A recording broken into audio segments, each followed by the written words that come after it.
This is Fight Zone. Hi, I'm Steve Ashton from Soft Mix Boxing and Fitness. You're watching Fight Zone. This is Nichola Hopewell and you're watching Fight Zone. This is Trevor and you're watching Fight Zone. This is Max Jenkins and you're watching Fight Zone. This is Daz Medcalf and you're watching Fight Zone. This is Tommy Frank and you are watching Fight Zone. This is Dan Francis and you're watching Fight Zone. This is Hughie Wilson and you're watching Fight Zone. This is Billy Pickles and you are watching Fight Zone. This is Fight Zone. And welcome to Fight Zone. My name's Max Jenkins. I'm here with founder and owner of Fight Zone, Dennis Hobson. Dennis, we've got a 5-fight card here tonight. Starting with Dan Garber v Ryan Labourn. You know, what's that one all about? I think it's just another work in progress fight for Dan. Obviously, I know his dad Steve, who was a good domestic heavyweight, he were up there, and so let's see where we get to with Dan. You know what we're like. We're what do they call us? The Brian Clough of boxing. Yeah. So we take kids to titles who aren't supposed to get there. So who knows what we can do with Dan? This is the first time we've had a look at him. Let's have a good look at him, and I'll have a look with you and discuss it with you after, especially Mike. So it's just like another learning fight, but it's a learning fight for us to have a look at him and see if we think we can go and win some titles with the kid. Yeah. Then that brings on to the second fight. Dillian Trevor, Tricky Trev, out of Sheffield's own against Dale Arrowsmith, who's a tough journeyman.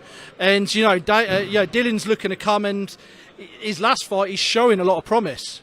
Yeah, from his first fight to his second fight, the transformation and improvement is tremendous. And as you can see, all the orange shirts that come and follow him, which is credit to his mum and dad, who get a great following for Dylan. But he's such a popular kid.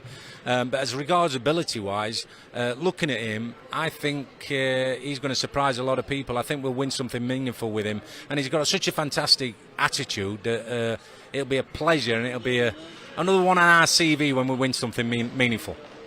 And going on to Dylan, I mean, it's quite interesting. I was speaking to him last week in his own gym. I was just seeing him on the pads, and John is very subdued, letting him off the leash so quickly. You know, let's say off you go sort of thing. He's trying to hold him back.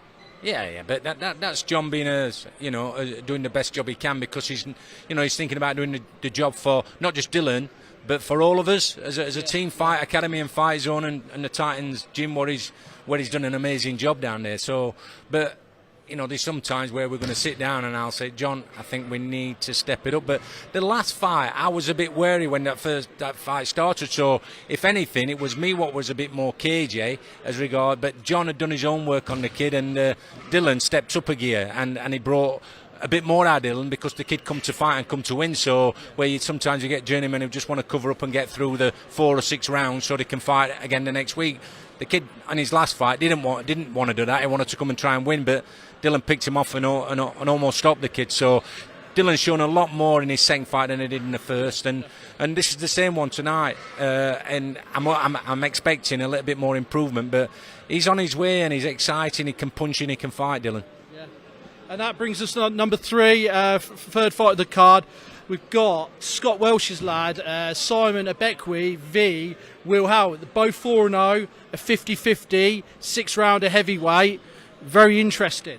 You and Dan, our matchmaker, have done a great job in putting this together. And obviously, with Scott Welsh, I've got a lot of history with Scott. We've been pals for a long time. So obviously, Scott, his pedigree is second to none. So if he brings a kid up to us, he won't be bringing just an also-ran. He'll be fancying this kid and thinking this kid can go and win things. So it's a pleasure for us to be working with Scott, and hopefully we'll go and win something together, because it's about time that I've worked with Scott, and we'll be having a chat about his son as well after. But I think that's going to be explosive, that fight.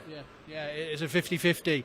And we've got, like I say, our chief support, Billy Pickles, defending his Commonwealth silver just up the road against a Hughie Wilson. And, it's an interesting fight. Hughie's comes away, he's bringing a load of people here on his home patch, and you've got a load of Leeds lot coming. It could be a very interesting rounder for the Commonwealth silver. Yeah, you've got to walk out to their song, haven't you? Marching on together. That'll be nice for you and your Southampton pals. But yeah, I mean, Billy and his family are fantastic. They're close to my heart. Billy's never in a bad fight, so this is a great local derby, and this is another 50-50, but it's for a meaningful title. The winner will go on to fight for the Commonwealth and maybe the British. So this is a big step for Billy and moving forward. Who knows where we can get with Billy? He's like a late developer, and same again. Some people thought when he lost to Ballinall in Portsmouth that might be the end of him. No, he learnt from that and went on. Now, in my mind, he beats the like of Ballinall now. With it. I mean, look what he did. Keenan was the favourite, Keenan Wainwright here on home turf, but Billy broke his heart and obviously took the title. So it's an improvement and upon improvement with Billy, and he can go on and win the full title and the British, and who knows after that. But this is definitely a 50-50 again tonight. Yeah, and that moves on to our main event. We've got Nichola Hopewell going for the IBO against Marie Connan, and you know it's interesting because obviously she's French, Marie Connan, and it's England v France sort of thing, which is like, you know, we can use that as a transatlantic maybe in the future for Nichola. But that's a big fight for Nichola to get that. Well, Nicola's another one who's improved so much since she made her debut, and she's a late developer again, but what a little athlete she is, and she can box and she can fight. She's not a powder puff puncher, so this is all you can do, Max, is give a kid an opportunity, whether it's for an IBF, an IBO, WBA, whether it's for a European or a British. We're getting her a chance to win a title on home soil in her own backyard. So we're doing our bit, and all I can say for that one, I believe that Nichola will do her bit, but the rest is going to be up to her now. I was speaking to Nichola during the week, and to be honest with you, she was saying to me that to keep on top of her not really on top of fitness, because she's fit anyway, but the thing is she had to have, you know, multiple sparring partners, two sparring partners, then switch, and she had like 4 in one session. So you know, it just shows the pedigree and how fit she is coming into this. Yeah, I think she's took it serious, and she's really dedicated her life to it. She's a proper athlete, and look, she wins an IBO world title, then we can start to push for unifications. And so, you know, she might be on a stage in Riyadh, Vegas, and you know we're talking about doing some other major events in Vegas. So, in the States, but who's not to say that she can't be topping the bill over there? So this is a massive stage, massive opportunity for Nichola. I believe she's going to do it, but until she's actually done it, we're relatively nervous, but I do believe in the girl, and that's why we've took this plunge and invested in this fight. Yeah. But as a whole, it's a cracking card, and you've seen some old faces. Is it good to be back from to Sheffield from Jersey? Is it good to see the old faces here? It's good to see the rain. As soon as I come over, it starts raining, so we're a bit further north. But yeah, I mean, I love Sheffield, you know I do, and there's some great characters here. I grew up here, and it's in my blood, and I've still got businesses here, and I love the Sheffield sense of humour, and we've got a track record. We keep producing world champions. We have done for decades. Brendan Ingle started it. I've carried it on, and hopefully we're going to create another one tonight. So that's what I'm hoping. It goes on our CV, and I don't know how many world champions I've had from the day one. I've been promoting 30 odd years. I've still got a passion for it. We've got a new head of boxing in Max Jenkins. I don't know if he's going to be up to the job. We'll review it in about a year. But no, it's a pleasure. I've got a great team around me. I'm messing you about. But I've got a great team. Crumpy's still as passionate, and bless him, he's got a new little boy called Louis, him and Sam. So congratulations to them two. He'll be here tonight, my pal, and he's been pivotal in how we've come on at Fight Zone. So we're going to the next level again. Okay. Cheers, Dennis. Thanks for your time. Pleasure. Thank you. Good luck tonight. This is Fight Zone. Hi, I'm Steve Ashton from Softmix Boxing and Fitness. You're watching Fight Zone. This is Nichola Hopewell, and you're watching Fight Zone. This is Trevor, and you're watching Fight Zone. This is Max Jenkins, and you're watching Fight Zone. This is Daz Medcalf, and you're watching Fight Zone. This is Tommy Frank, and you are watching Fight Zone. This is Dan Francis, and you're watching Fight Zone. This is Hughie Wilson, and you're watching Fight Zone. This is Billy Pickles, and you are watching Fight Zone. This is Fight Zone.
This is Pickles and you are watching Fight Zone. This is Fight Zone. This is Fight Zone. Hi, I'm Steve Ashton from Southpaw Clash and Fitness. You're watching Fight Zone. This is Nichola, Hopewell, and you're watching Fight Zone. This is Trevor and you're watching Fight Zone. This is Matt Jenkins and you're watching Fight Zone. This is Doug Metcalf and you're watching Fight Zone. This is Dan Francis and you're watching Fight Zone. This is you. This is Pickles and you are watching Fight Zone. This is Fight Zone. This is Fight Zone. Hi, I'm Steve Ashton from Southpaw Clash and Fitness. You're watching Fight Zone. This is Nichola, Hopewell, and you're watching Fight Zone. This is Trevor and you're watching Fight Zone. This is Matt Jenkins and you're watching Fight Zone. This is Doug Metcalf and you're watching Fight Zone. This is Dan Francis and you're watching Fight Zone. This is you. This is Pickles and you are watching Fight Zone.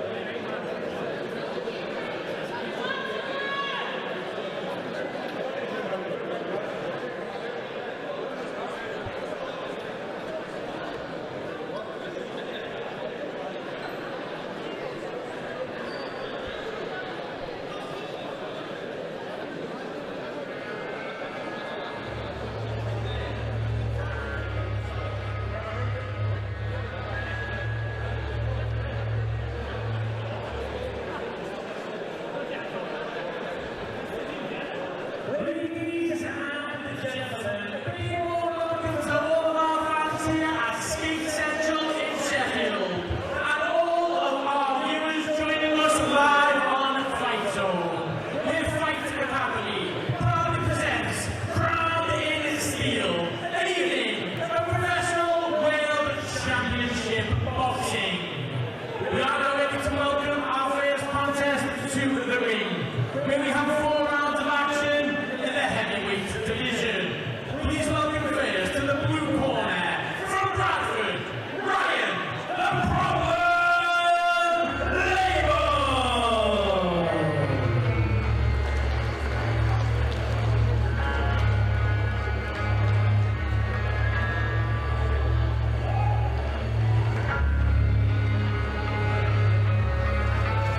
And welcome to Fight Zone. Max Jenkins, commentator, along with Liam Millen. Liam Millen, saw you out in Hull. You got unfortunately injured. How's the recovery going? Yeah, it's going really well, to be fair. Back punching these last couple of weeks. Yeah. Come back very soon, hopefully. Brilliant. So the first bout we got up tonight is Ryan Labourn v Dan Garber. Ladies and gentlemen, please welcome his opponent, making his way to the red corner. Also from Bradford, Dan the Reaper Man Garber.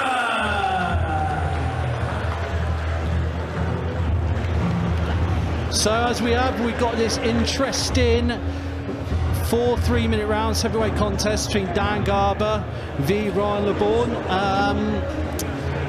Can we see perhaps a knockout with the heavyweights, Liam? What do you think? I reckon so. Pretty much. That's what everyone watches an heavyweight fight for, isn't it? A bit of skill and a knockout. And quite interesting, Liam, you know, it just takes one punch in the, heavyweight, so, you know what I mean? It's, it can change quickly. Oh yeah, definitely, without a doubt. That's it, innit? One punch in heavyweight boxing can change everything.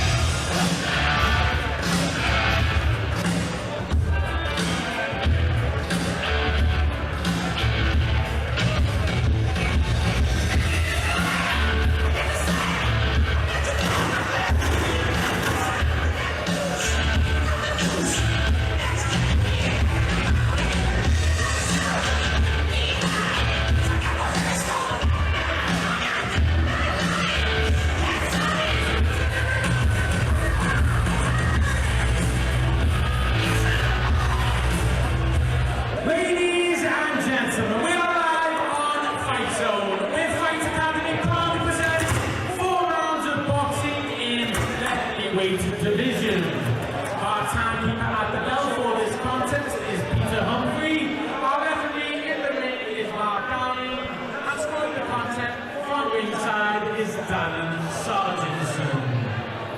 Ladies and gentlemen, that is our officials. It is now time to introduce our boxers. Introducing first and boxing out of the blue corner, wearing white shorts with black trim. On the scales,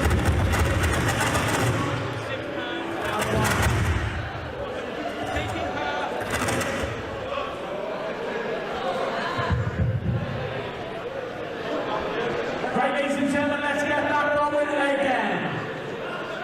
Introducing our first boxer, boxing out of the blue corner, wearing the white shorts with black trim. On the scales, he weighed in at 15 stone, 6 pounds and 1 ounce. This evening taking part in this 34th contest as a professional. From Bradford, Ryan, the problem,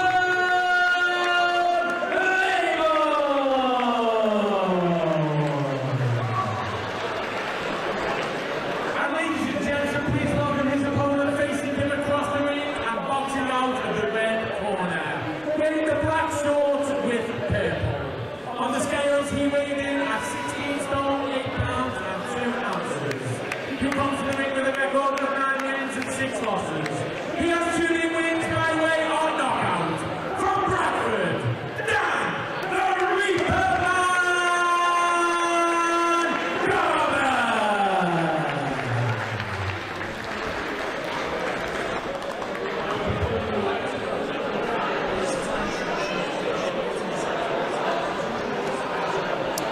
So, we're about to get underway here, our first bout of the evening. Dan Garber v Ryan LeBourne. Dan was last out against Hughie Fury, lost on a, got dropped a couple of times. So this is an interesting one, Liam. Yeah, it'll be an interesting fight. Dan's been quite busy, hasn't he? So, it'll be nice. It's what you want, though, isn't it, as a boxer? Yeah. Busy. I mean, activity is everything, but heavyweights are sometimes not always active as they should be. Yeah, definitely. To be out fuel more times, don't they? As Dan Garber's just keeping busy behind the jab. Double jab is underrated, don't you think, Liam? Yeah, definitely. He started well with his jab, but double it up. He'd get himself in a lot more. As you can tell, it's just tying Ryan LeBourne up, Dan Garber. Referee breaks him apart.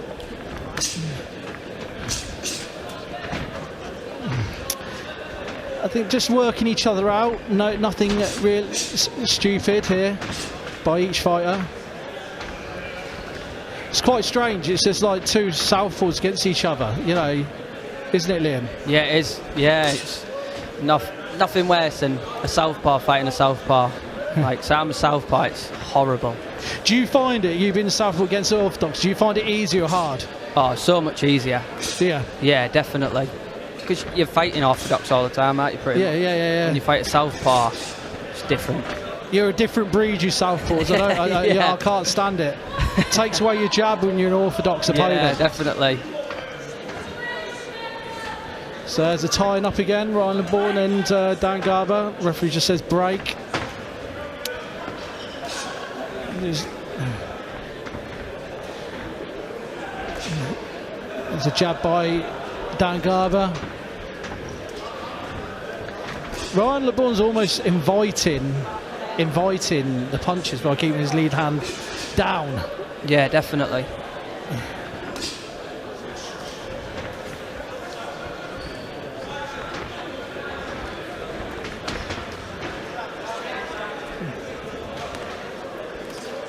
It's interesting, Dan Garber. I mean, he's 40 years old. I think he's turning 41.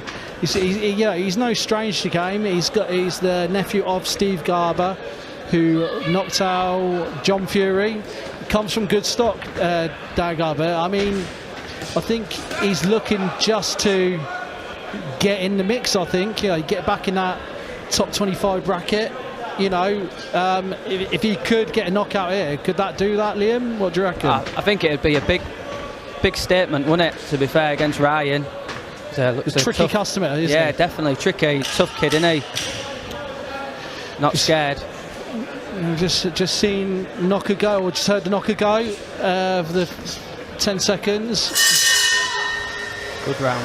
What would you like if you're Dan Garber's corner? What would you like to see more from him? I'd probably say that needs to be a bit busy with that jab, coming out with that backhand a bit more. You know, it's like you say, Ryan's that laid hands down a bit. Yeah. I mean, they say, you know, it's all about power in the heavyweights, you know, but you don't have to always hit everything with intent, do you, Liam? No, definitely not. You need to work your way in, don't you, with that speed, get that speed, and then land that big shot once you're in there.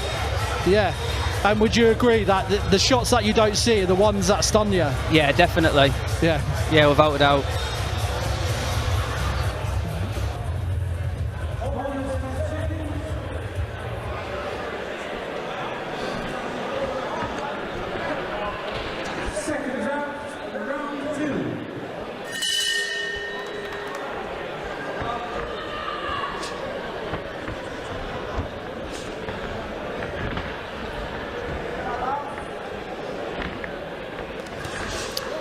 Oh, another 1-2 by Dan Garber.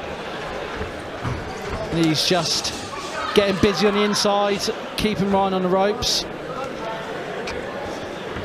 Comes out a little bit more intent on this one, Liam. What do you think on there? He's come out with a bit more spite, hasn't he? Starting to set the pace on him, put it on him a little bit more. Oh, good shot.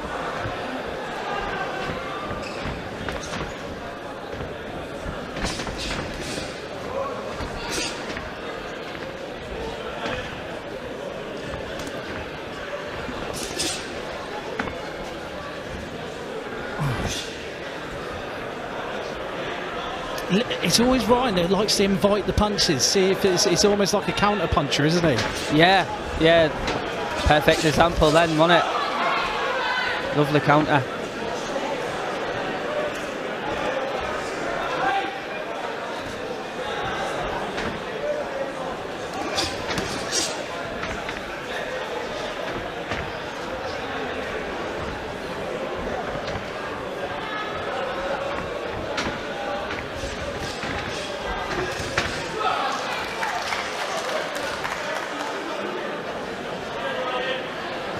Just hugging up here. And the referee should pull him a bright then. Yeah, he just set his break.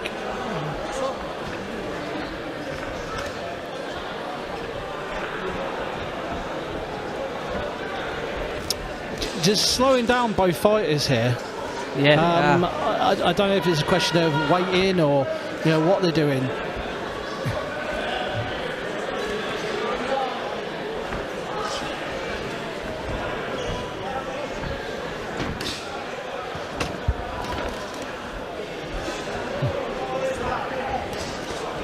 I mean, between your weights, Liam, and the heavyweights, obviously, you know, you throw a lot more punches, a lot more output, you know, and, you know, you're like these guys are throwing, what, 15, 20 around. You're throwing like more 60, 50 sometimes. Yeah. You know what I mean? You Like your weights, you got to throw a bit more, haven't you? Yeah. No.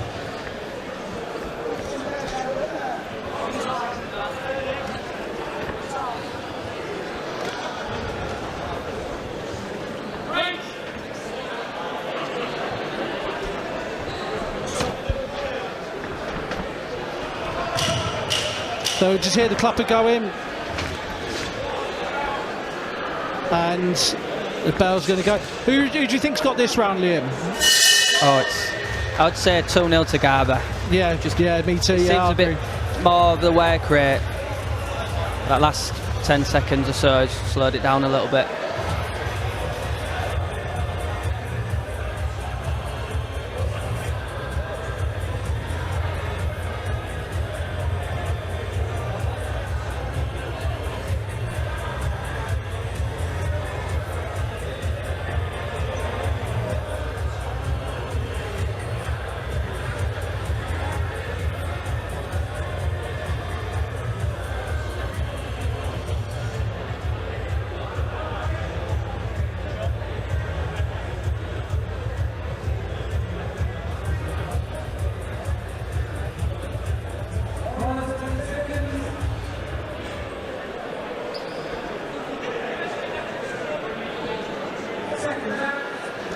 Well, he's approaching the third round.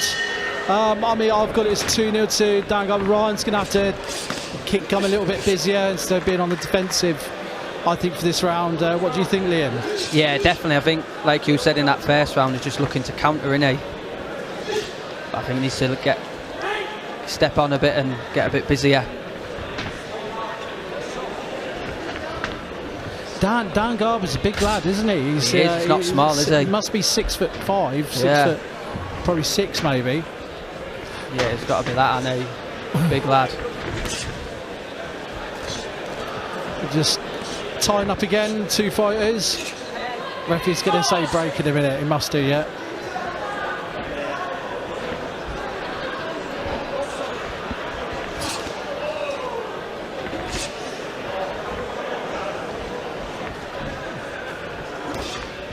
There's jabbing away again, Garber, and they're just holding up again, Ryan. Referee didn't need to break him. Nice right hand by Garber, a nice body shot again. He's just trying to bully Ryan a little bit and trying to get into him again.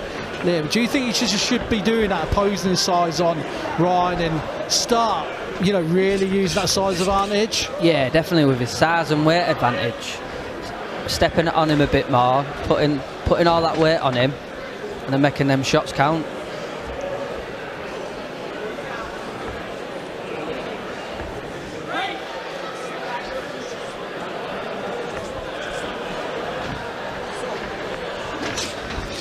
Good shot.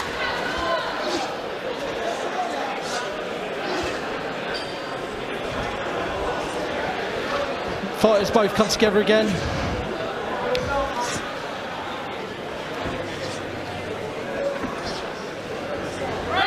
Referee shouts break. Fighters pulled apart, and we're back underway. Nice double, nice 1-2, nice double hook by Ryan Labourn there. As Dan Garber used his head as a defensive mechanism. Again, both fighters just hugging each other, and we're back into play again.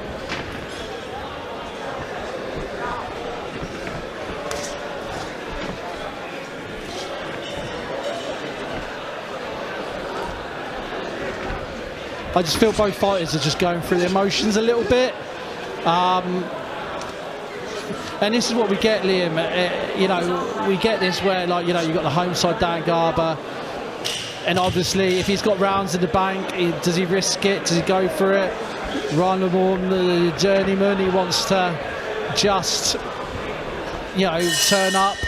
Yeah, sometimes definitely. They don't want to risk themselves. No, definitely not. Especially in heavyweights, isn't it? And obviously, if they're doing this as their job, they want to pick that money up at the end of the day. Yeah, no, they're thinking about that next payday sort of thing. We'll see what the fourth round brings.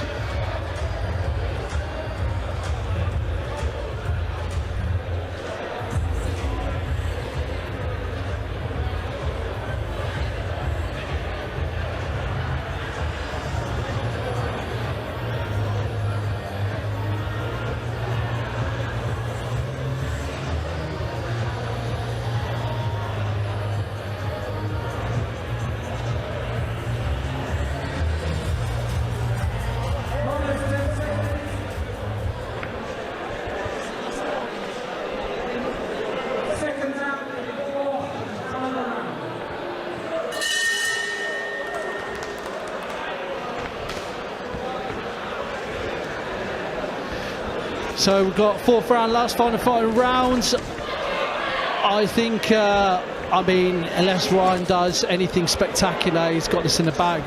Dan Garber, what do you think on this, Liam? Yeah, I'd definitely say Dan's got this in the bag. Just should have been a bit more busy, I think. But yeah, there's no point in taking too many risks, is there? And he just caught him again on the counter. He sort of waits, Ryan Labourn, let him come to him a bit. He just sort of waits, if that makes sense. Yeah, his counters worked quite well for him, hasn't it, when he's caught him a couple of times.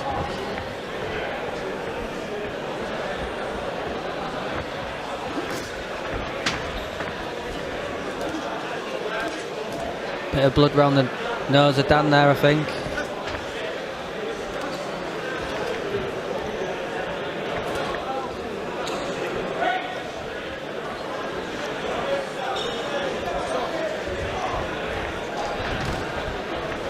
Yeah, we're just seeing here a double punch by Dan Garber. It's getting a little bit busier. We've got a minute and 40 or a minute and 30 left. Referee just stop boxing. I think Dan Garber is just happy just to come away with no risk to himself, go for the emotions and just look for a high fight. And this is just to keep him busy, I think. Yeah, get that W on his record. Obviously, loses to Hughie Fury. He got dropped in that round against Hughie Fury, so, but it looks like he's come back a bit stronger. He's trained. I think he's dropped a bit of weight. Weighed a little bit lighter than his last fight, so, you know, but it's about just keeping active, isn't it, Liam? Yeah, it is, without a doubt, definitely, yeah. Like I say, Hughie Fury's going to be a tough fight for anybody, isn't he? So... I mean, let's face it, if he was, what, a top 10 operator, would you say? Yeah, oh, definitely. Without a doubt, yeah. As the fighters are just hugging up, Ryan Labourn's just keeping it nice and tight towards him. Approaching later stage of this round, round 4.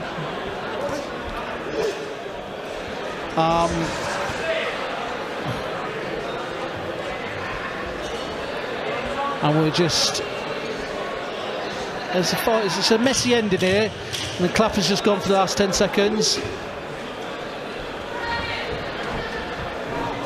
And the bell's just going to go now. And we'll look for Bobby, and we'll look for the final result. But I think Dan Garber's got that, don't you think, Liam?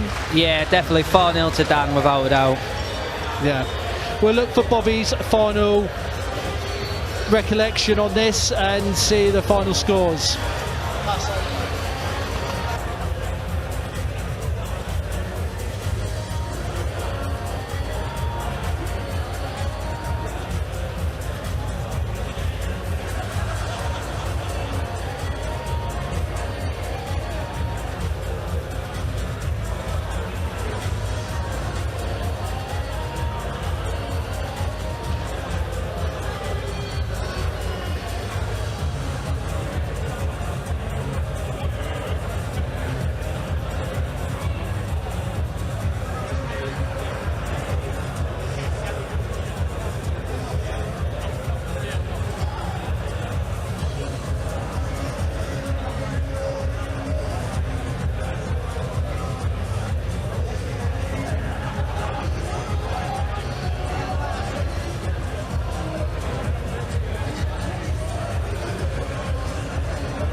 I'm here with Dan Garber.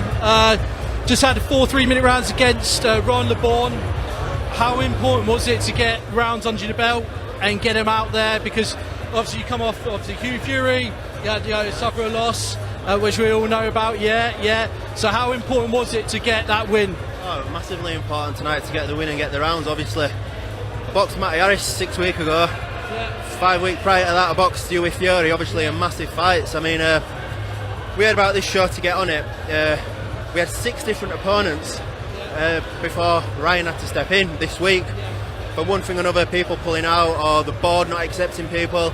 So obviously, me and Ryan I boxed Ryan before, so we had to do it again. And he's very tough, he's Ryan, and durable, and he can move. I'm both southpaws. I'm a back foot boxer. You're both looking to counter each other, so it is awkward. But main thing is, got the rounds in, got the win, and now we can move on. We got offered, I can't say yet, but two days ago we got offered something really big, probably biggest fight in my career so far.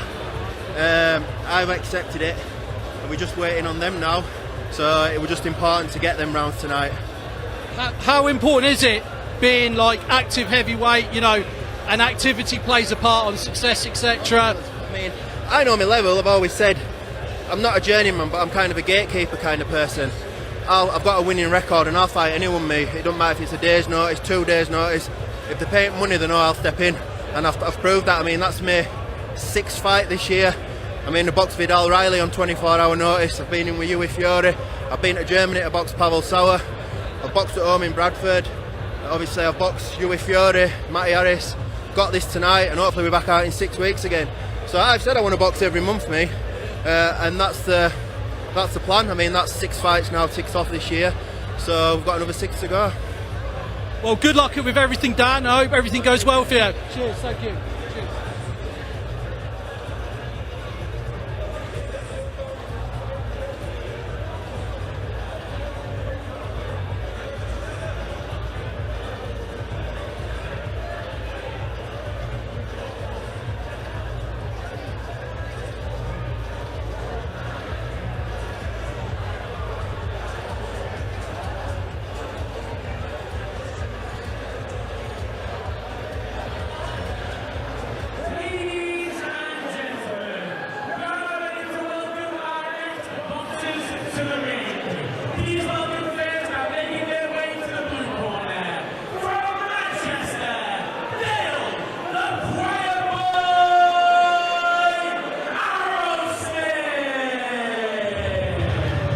So here we are, we've got our second fight of the evening. You've got Dillian Trevor v Dale Arrowsmith. We're just seeing Dale Arrowsmith's ring walk, and yeah, interesting.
you for taking part in this 146th contest as a professional.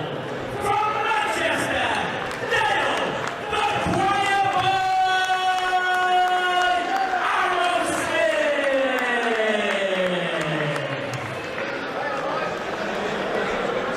And ladies and gentlemen, please welcome his opponent facing him across the ring, our boxing out in the red corner, wearing the orange and black. On the scales, he weighed in 11 stone, 6 pounds and 1 ounce. He has a perfect professional record, 2 wins from 2 contests. From right here, it's Sheffield,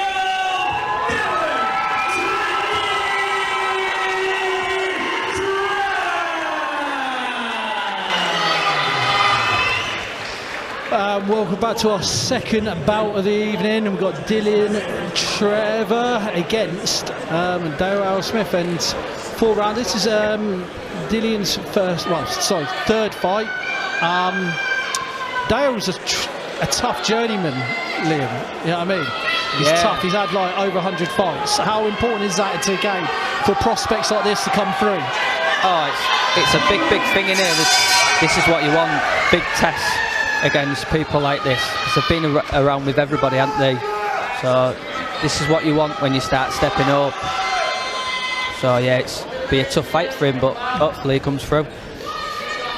So I mean, you know, it was just seeing Dylan just coming out, just work behind that jab. He always strikes me, Dylan. He just wants to tear someone's head off, and it's like a caged animal almost. Yeah, definitely. Yeah, he's up for it, isn't he? And that's what you want. Yeah. Controlled aggression. I can hear Dylan's like crowd here. They're all in orange here, but, you know, and we've got big support here in Sheffield.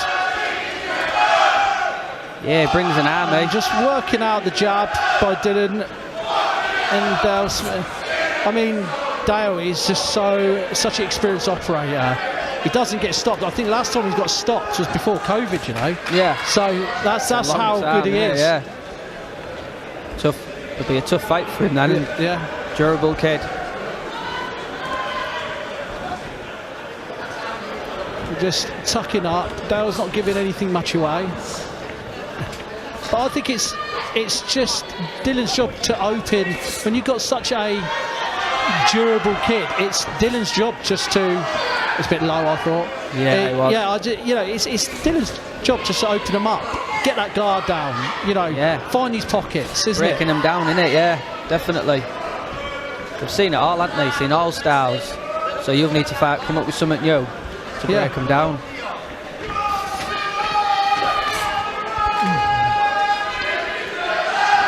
It's just a sort of subdued round by Dylan. Nothing too fancy, just keep it to the basics. I'd like to see more of a variation of a jab a bit more, because he likes to headhunt Dylan too much. Yeah. So I'd like to follow that up with one downstairs. Yeah, drop it to the body, opening his sent up there, isn't he?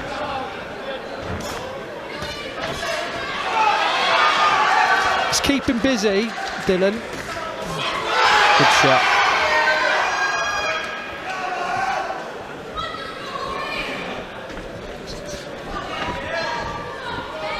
Just keep it on the front foot, Dylan. Oh, we just got caught there back, Dylan. Jab, So he's got to watch it. The danger is still there.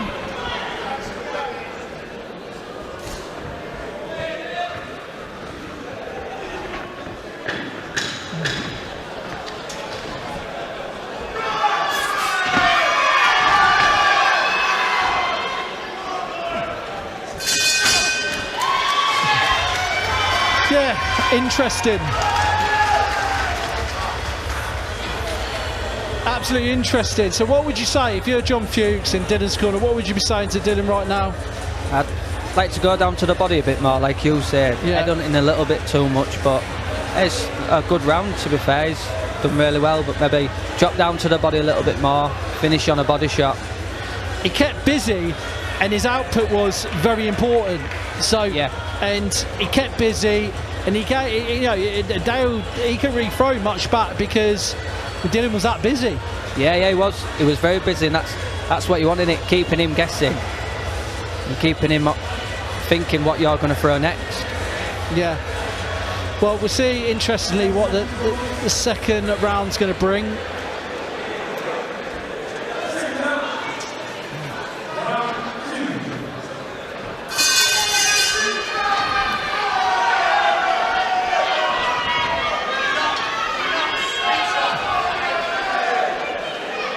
So we're just approaching this second round, underway. They're just giving that jab, just straight down the pipe to Dale.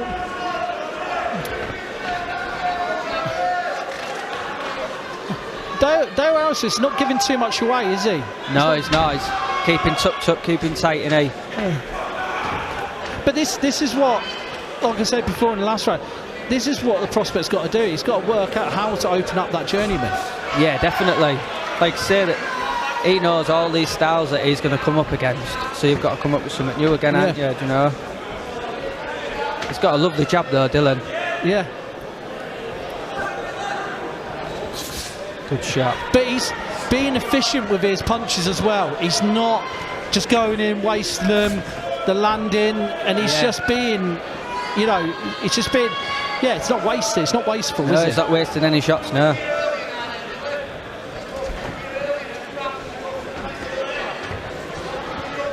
Just hearing John Fuchs telling him to pick it up, a little bit more venom in his punches.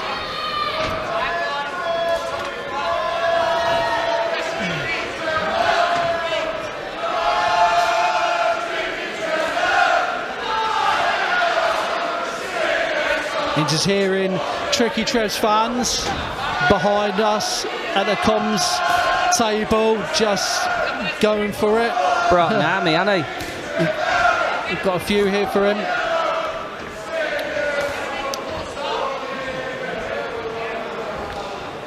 Dylan just he's not rushing in.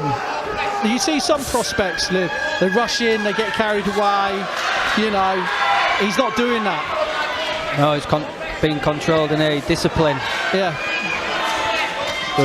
Controlling it really well.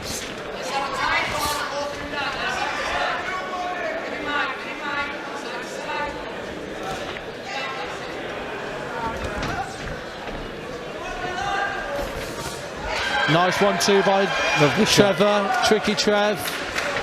But Dale Arrowsmith is not showing much at all. He's not showing any, he's still there.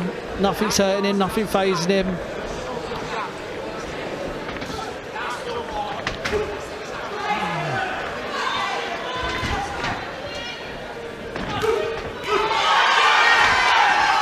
There's a great right hand by Tricky Trev there. Even I felt that. 1-2. He unloads a little bit on here, Tricky Trev, and Dale Arrowsmith is giving him a sweet swallow there. Good round, that. Good round, I'd say that. It's probably 2-0 to Tricky Trev, would you say? Yeah, definitely. Like to see him go down to body a little bit more again, but yeah. Definitely 2-0.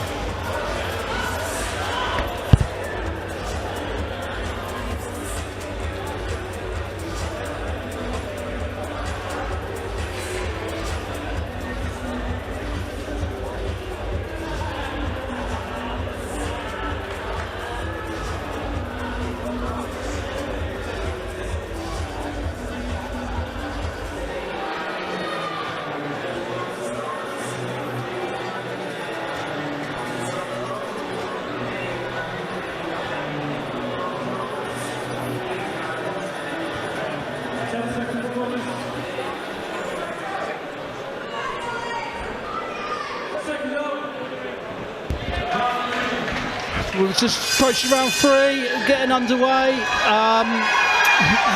I'd like to see more aggression by Dylan Trev, really take it to Dale now and just really tight. We talk about levels, Lim. You always hear it in the gym. I'd like to see more and more of that by Dylan Trev, just getting up the gears now. Yeah, definitely stepping up them gears. Just start making him pay a little bit more. Nice right hand by Trevor just then. Dale's getting a little bit more active. Yeah,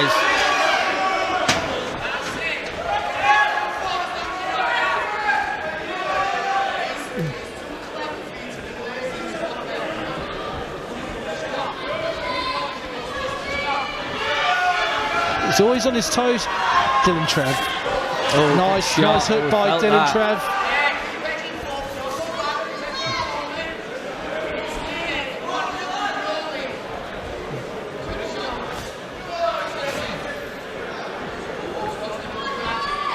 He's keeping it safe there, Arrowsmith. He's not showing too much. Keeping that peekaboo style. Again, it prospects Dylan Trevor trying to, you know, up the work rate and open him up, you know, and he's still trying to work it out a little bit here. What do you think, Liam? Yeah, he is definitely. Lovely body shot that. You see a little bit more of that. But yeah, Dale seems to have gone into his shell a little bit, and he started out coming throwing punches. Nice combo by Dylan Trev there. I would have liked to follow that up by a backhand. Yeah. Just keeping there in front of him.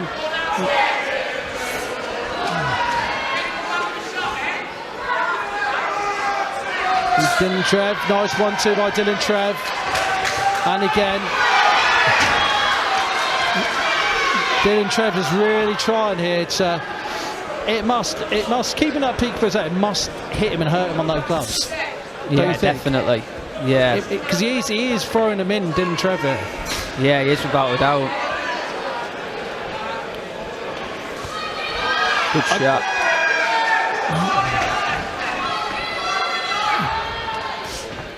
Nice jab, nice piston jab by Dylan again. He's got a lovely jab, he just keeps that popping out each time. Yeah, Give Dale Arrowsmith something to think about.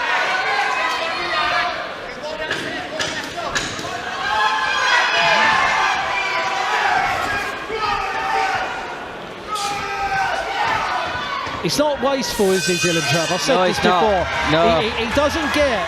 He keeps him with himself. He doesn't let his emotions get the better of him and goes for it. No, he doesn't. He controls it very well, doesn't he? Yeah, definitely. Does control it.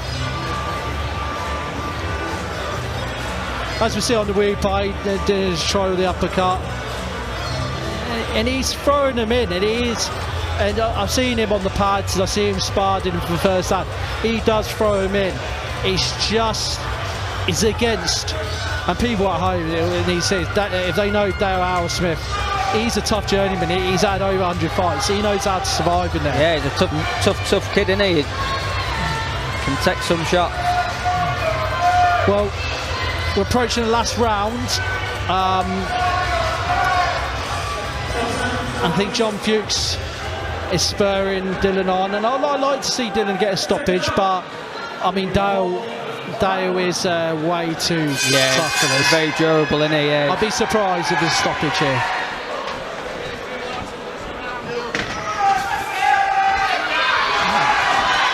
And he's going to try and pull it on him now. Yeah, he's stepping it up a bit more, isn't he? You can see that intent already.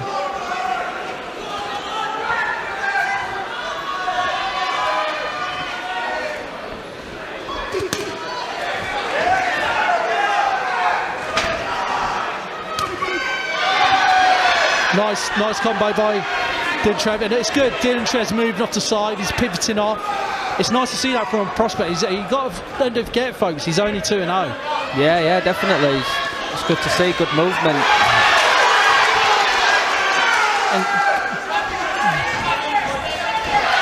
And it's all about being safe. I mean, what do? Do you either go for it, go for the stoppage, but if you've got the rounds in the bank, do you keep safe? What do you do? Yeah, it's a tricky one, isn't it? Like you say, I think Dylan thinks that he can get the stoppage. I just think, you know yourself when you're in there, don't you? If you can get that stoppage or not. So he must see something here that thinks he can step it up and go for that stoppage. And we're just Dale's more on his toes. There's a bit more urgency now. I think Dylan's just looking to, and his crowd here are just spurring him on. Just a little bit of blood trickling from Arrowsmith's nose, which I'm sure he won't be opposed and not used to. He's always used to that, I think. Yeah, definitely.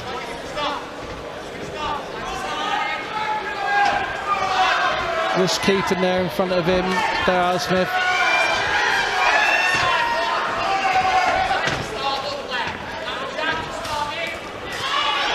Good. There's a good 1-2 and a nice uppercut to finish by Dylan Trev. We just approached just under a minute now.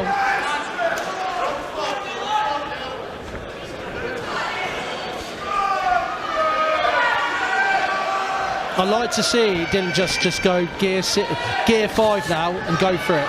Yeah. These last 40 seconds. Go up a little bit more, just to push him on him. Yeah. Definitely. Like that. There's a nice intense body shot on the other one there to follow up. It's good work by Dylan. Some good variations, and again. Good shot.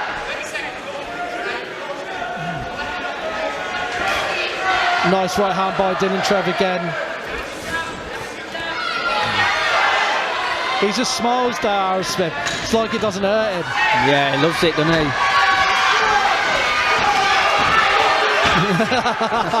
Oh, it is good.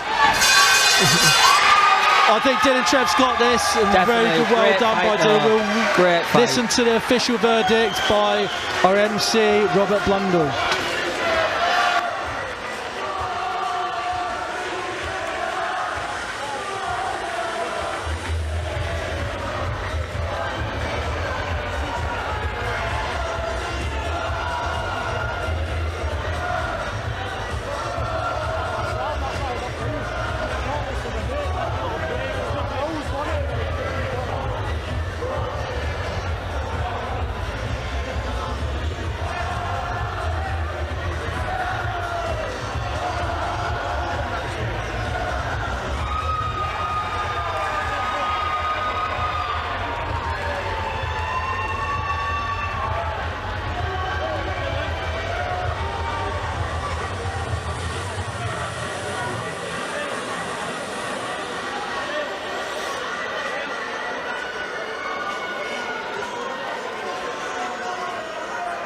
Ladies and gentlemen, could you please have a big round of applause for both of our boxers?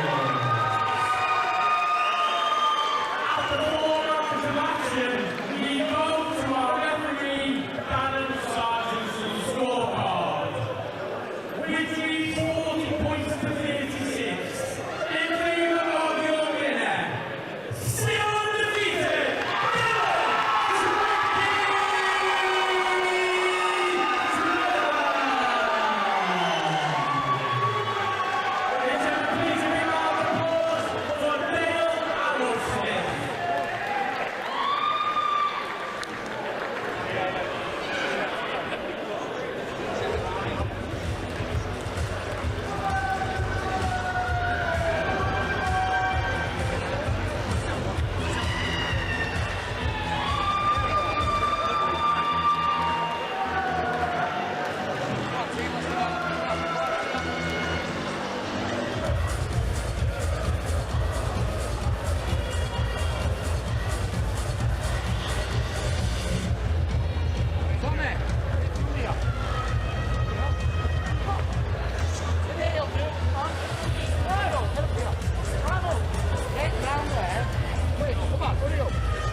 Welcome to Fight Zone. I'm with Dylan Trevor, Tricky Trev. You got a load of fans here. You moved to 3-0 now against a tough Jeremy Gay. I mean, Dale Arrowsmith, he's no mug. He's over 100 fights deep in, and it would have taken so spectacular to stop, but you had a good, convincing performance. How do you think it went yourself? I think it went brilliant, yeah. Broken down a little bit.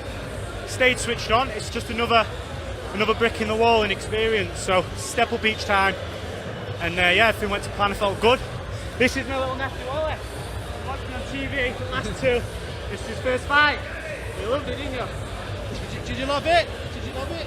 Yeah. Yeah. But I mean, going on to it, what is next for Dylan? I mean, do we want to see like another step up now? Every time a little step up. Listen to whatever these two tell me to do every single time. Trust them with everything I've got. Every time I've been in there, I feel like I've performed a bit better. I feel like it's against a bit better opponent each time. I just keep going, whatever they tell me to do. Yeah. And it's quite interesting. I was hearing John, your coach, sort of trying to step it up, a bit more venom in the punches, going through the gears. How important is that for you to go for the gears within the fight? Yeah, get that experience in these 4-rounders. Just, like I say, getting it in the tank. I feel super strong against every opponent I'm having, you know what I mean? So, just going to keep going and then see what happens. Hopefully start getting them out of there when I've got enough experience in the bank. Like I say, the plan at the minute is do the full 4 rounds, keep getting it in the bank. When it's time to step up, it's time to step up. And I just want to bring John in here. John, how important against a really good, tough journeyman like Dale Arrowsmith, how important was it someone like Dale? And Dale, let's be honest, he's only a baby still within his game. Him to get a good performance out against someone like Dale and his calibre. Yeah, definitely. Like I say, he's a baby in the game. He's 25 now. But he's no motorway miles on him. He had like 20 amateur fights, won 9 or 10. He knows himself. He didn't perform in some of them, right? He is an actual. I'm not that hungry, Max. You know what I mean? I'm not lucky, pal, right? But yeah, so he's a baby. And he's learning so much, but honestly, I'm not just saying this because he's impressing me every single fight. I've got more and more confidence in Dylan every spar, every training session, every fight. And I realise he's a bit of a puncher, but he's boxing at middleweight. He's not a middleweight, he's a welterweight, but we're on day weighing, we're boxing Dale, there's no point in him making 11 stone on a day and killing himself. So when he starts boxing at welterweight, or he's boxing kids at 10-10 and things like that, when he's got used to going through the gears as little steps and little slips and little slides, getting in the right position to punch, when the punch lands, that's when he'll start hurting kids. But I'm so happy with him. And you know what as well, what is a compliment to Dylan? I'm tactical first. I'm very much along the lines of get the win, however, forget what the fans think, forget this, forget that. But what's the compliment with Dylan is, I'm wanting to let him off. I'm saying to him at the start of the 3rd round, listen, stay with him a bit now, go with him, start going downstairs, rolling your head, take a few risks. Let's start putting it on him a little bit now, go through the gears. And for me to say that to one of my fighters is a massive compliment. And just going on, just one more thing, is like, when he's got 3 rounds in the bag, what do you do? Do you just say, right, do your worst and go for it? Or do you just keep it like, tactical? I mean, what was the... Because you knew he had him in the bag. I think it depends. I think Dale won't mind me saying this, I don't mean this in any bad way, but he kind of put Dale in his place a little bit. That Dale thought, I'm just getting through this. I might be boxing in 2 weeks. I don't want to get knocked about this. I'm going to get through this. So if he's in that mindset, he might as well showcase himself. He might as well go through the gears, put them together, keep him in that mindset, keep him in that attitude, and let everybody leave here thinking, God, did Dylan box well? If he's boxing a kid who's good, the last round's going to come out swinging and have a go in his I'm telling him, right, you've won first 3 rounds here, be clever.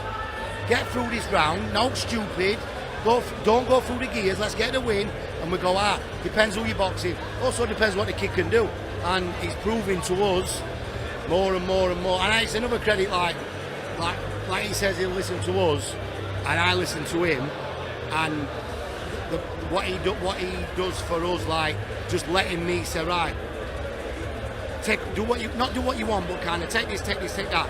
And then I'm saying, oh, we need to be a bit clever with him, and he's going, we don't, have you seen him?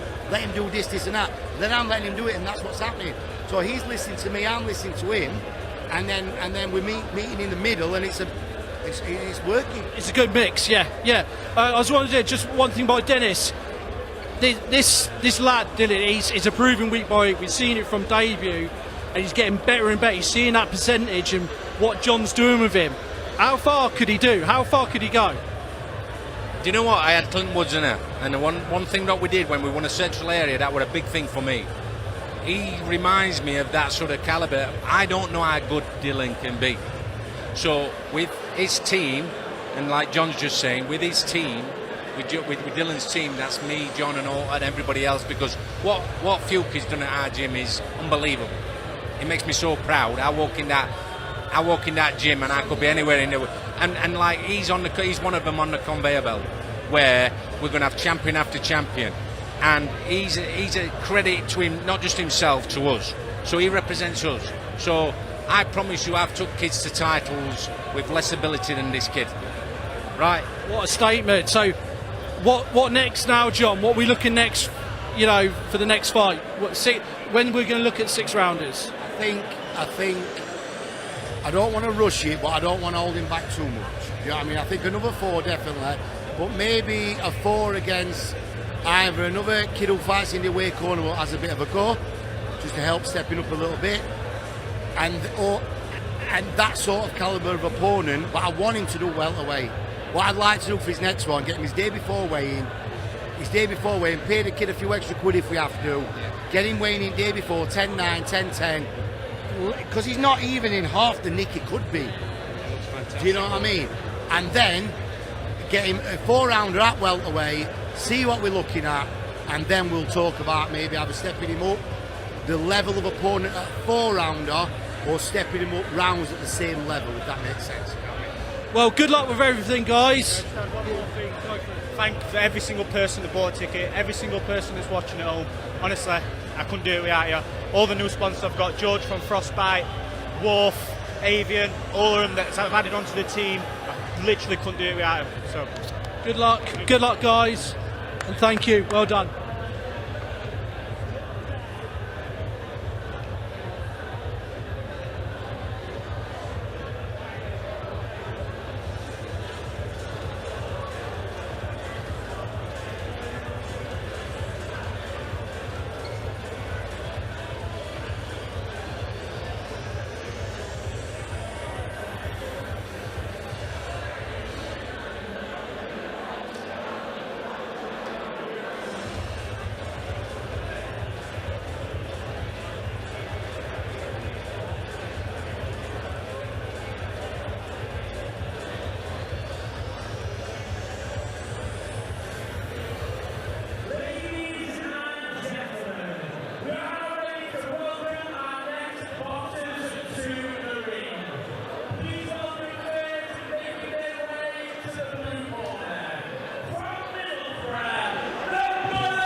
And welcome back to the action. Max Jenkins with Liam McMillan. We've just got Will Howe in the ring against Simon Ibekwe. I will pass over to Robert Blunt.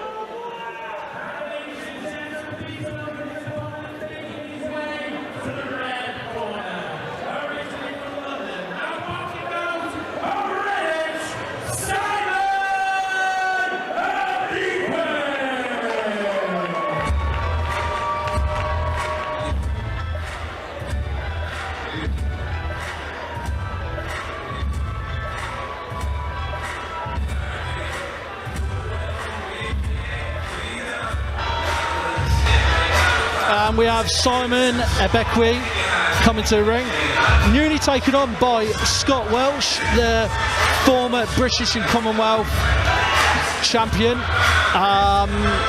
the father of Tommy Welch, who's I think he's 12-0, Bridger heavyweight. We'll just pass over to our MC.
So, welcome back to the action. Fighters in centre ring. We've got Simon Ibekwe, Scott Welch's newly fighter, against another unbeaten fighter, Will Howe, both 4-0. This is an interesting one, a 50-50, Liam. Yeah, someone's going home here. Canada Star, got a feeling. Do you reckon? Yeah. It'll be a good fight, 4-0. Both fit lads. It's going to be a cracker.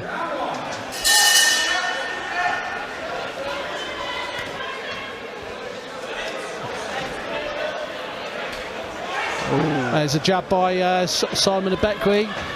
Oh, nice right hand. Will Howe took that straight away in the face. He's just relying on this jab, Simon. I just feel Simon Ibekwe, if he got that range, he's going to be causing some problems for Will Howe. Yeah, definitely. Looks like he's definitely got some power, doesn't he? Yeah.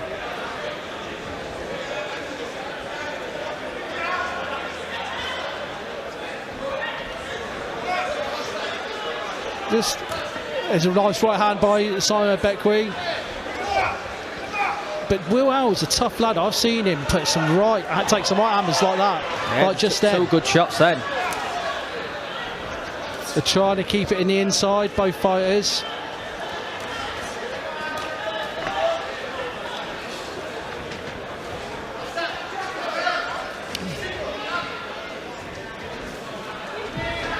It's basically who's more clumsy, don't you think, Liam? Yeah, definitely, without a doubt. See who's going to walk onto that first shot. Yeah, who's going to get the crisp right hand on their face. Yeah. Will's already had a couple. He's took them very well, though. Yeah. He's very wild. Will's getting back into him. Both opponents apart. Simon is a banger. Yeah, but Will can take, I've seen him take some massive shots. He's got a granite chin. Yeah.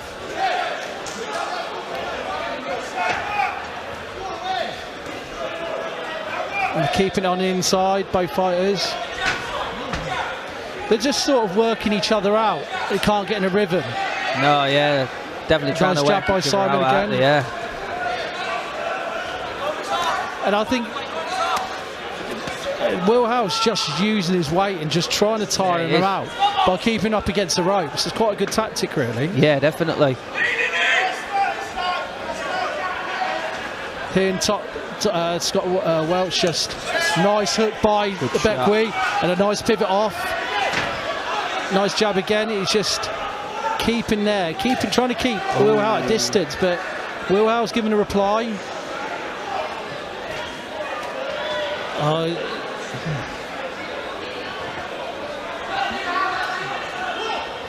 Nice right hand by Ibekwe. They're going for it, these two. Yeah, they are. Not holding back, are they? No. What round? Who do you think, if you had to pick, who'd round like that? I'd probably say Ibekwe, just from the first 30, 45 He's got the more seconds. meaningful shots. Yeah, he has, yeah. Wild, but it's not by much. It's not by much. No, not a lot, no. No. I just look at both fighters. I always like to see like both corners, and we're just seeing the action here. He just didn't get him clean. We're just seeing a uppercut and a hook, and he just wasn't getting him clean there, Cyber, with his range. No. As you can tell. But then he does connect on a few. Yeah, but then he caught him off guard there and kept with a jab. Nice uppercut and hook there. Be interesting going into round 2 what Will Howe does here. Yeah, definitely.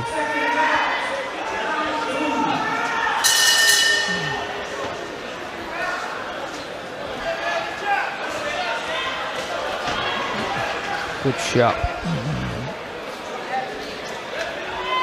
Nice jab and step off by Ibekwe.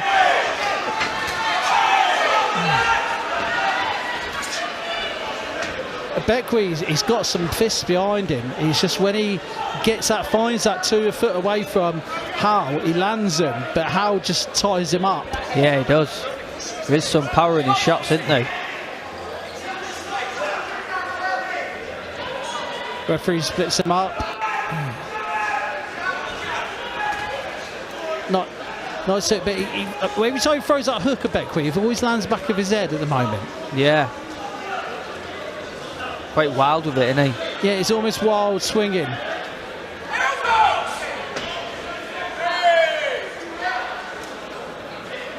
Referee's having a quick word of boom about the elbows in there, keeping the elbows down.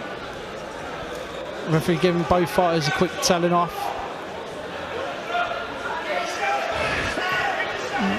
I like to see Ibekwe just a bit busy with that jab. Good jab.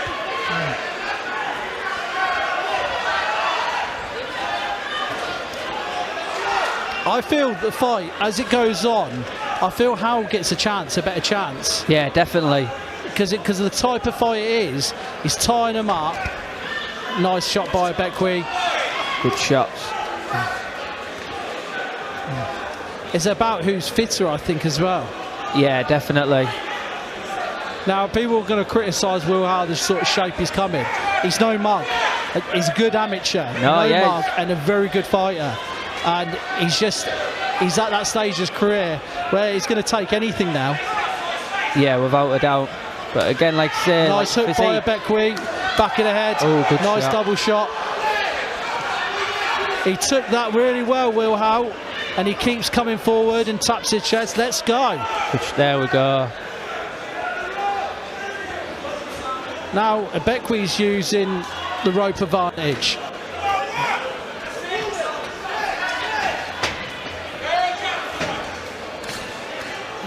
Good work inside by Will Howe.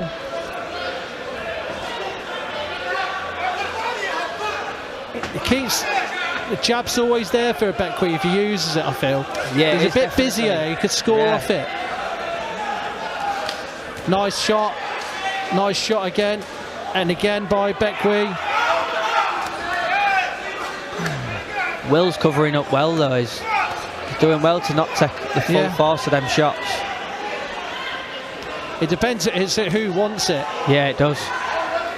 But I don't think Will Howe's ever been down in his professional career. Has he not? No, neither of them have. Now we're approaching the end of the bout. And round 2. Who do you think got that round, Liam? For me, one apiece, I'd say. Just throw Will was a little bit more on the front. Well, you'd say Will? Yeah, I'd say one apiece. That's quite interesting. It's a hard round score because both fighters scored meaningful shots. And Will Howe, he started to throw and catch Ibekwe in areas. I feel Will Howe has to be hit to wake himself up. Yeah, definitely. And it brings about, sometimes when it's put on you, it sometimes brings the best out of you. Yeah, without a doubt, someone's putting that pressure on you. You don't want to be covering up and taking all them shots. You want to try and slip, move out the way, and then get your shots off as well. What would you say? I mean, it's depending who wants it more now. Yeah, definitely. Fitness, who wants it more, without a doubt. Be interesting in this crossroads fight. Liam McMillan has got it 1-0. I've got it probably 1 and a draw, I think, in the second round, because I thought they're both the same. But Will Howe's really digging deep in now. Nice shots by Ibekwe. Nice uppercut by Ibekwe when Will Howe's coming in. This is turning into a real grueling slugfest here. Nice shots by Ibekwe. Nice work inside. Some shoe shining there. Again, a jab. He's taking his shots, Will Howe, but he's not staying hit. He's keeping inside there. Yeah, some good shots there. Nice shots by Ibekwe again.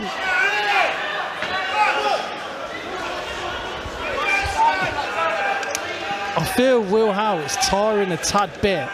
Yeah, it looks like it, doesn't it? But the shots must take it out of you. Yeah, definitely. They both seem to be throwing a bit more this round as well. Yeah.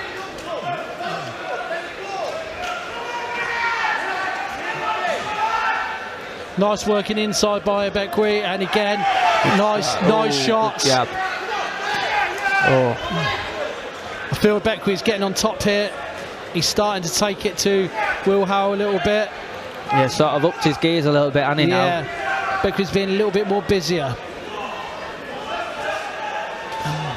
It's more like when Howe gets inside, he does throws like 1 or 2 combinations, but there's that extra combination by Ibekwe, so that's why I think he's scoring the better points. Winning the exchanges, isn't he? Yes, exactly, and a little bit more cleaner. Yeah, a good uppercut. Just approaching, just a minute left here. Nice shots by Ibekwe.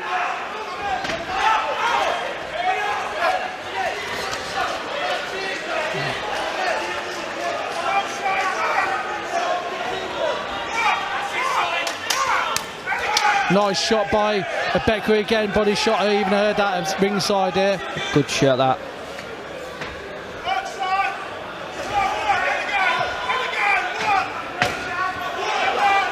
We saw that right hand come in just by whisker. Will Howe ducked that. I feel Ibekwe's trying to take it. He's gone that extra gear now. Yeah, and Will Howe's trying to catch him up. Yeah, definitely. Will Howe's lending some good combinations there. The inside. Oh, good missed shot. there.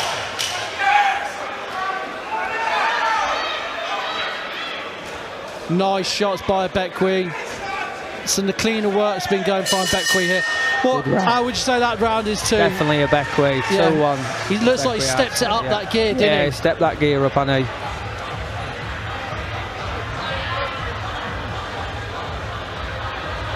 Just look at the replay, some good work, inside work. He opened the door, right uppercut. I'd like to see by both fighters. It's quite interesting. Not really using a jab, are they? No, they aren't. No, just going for that. They're big just shot, trying aren't the they? power Yeah. shots, aren't they? Yeah, definitely. But I mean, as like when we get first go set in the gym, we always get taught about the jab first. Yeah, you do. Jab sets everything up, doesn't it? Say again. Jab sets everything up. Yeah, it sets everything up, sets up the next shot. But they're both going against the rule here. Yeah. I think Will Howe looks a tiny bit laboured getting off his stool here, going into round 4. We'll see how this one pans out. Nice shot by Ibekwe again.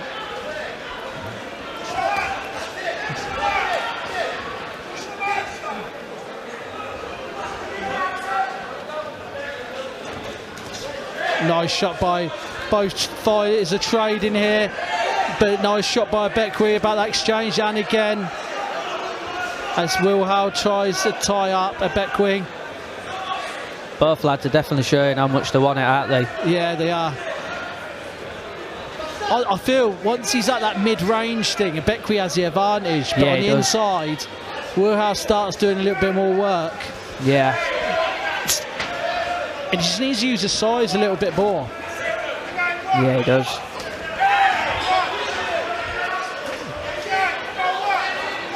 Nice shot by Will Howe.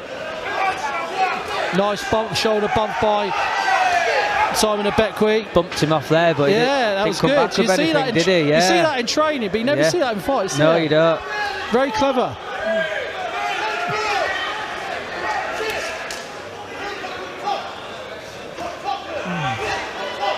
Good work by Will Howe again on the ropes. And then Simon Ibekwe's getting the better of it again and turns it back round.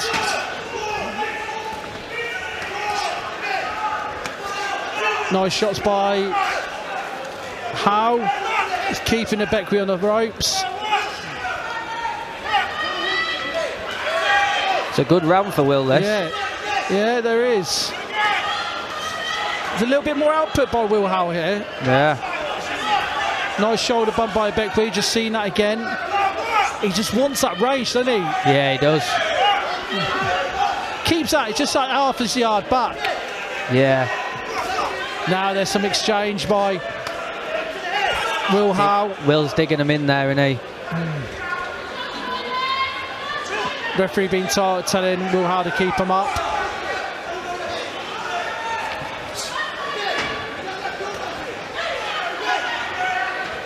Both fighters won this. 30 odd seconds left.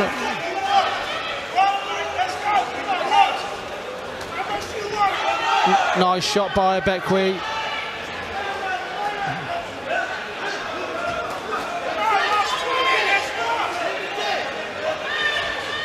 Good work by Will Howe. Will Howe's coming in tidy in this exchange. Yeah, he's done really well this round, Will. Yeah, I think he's been busier, isn't he? He stepped to gear up, hasn't he, now? Yeah. It's like Simon Ibekwe suddenly just kept it off. Yeah. Taking that round off, maybe. We're going to see. It's interesting to see because would you say that was a Will Howe round? I think so. Yeah, I'd say a Will Howe round, definitely. We could probably argue it's 2-2 now. Yeah, yeah. I mean, it's depending what the judge has got it himself. Yeah, it is, yeah. I mean, if you're going to have to land the slide in maybe the last round or last two, they probably could sway him for this time, but that was definitely a Will Howe round. Definitely, yeah, I'd say. So that's just open it up a bit.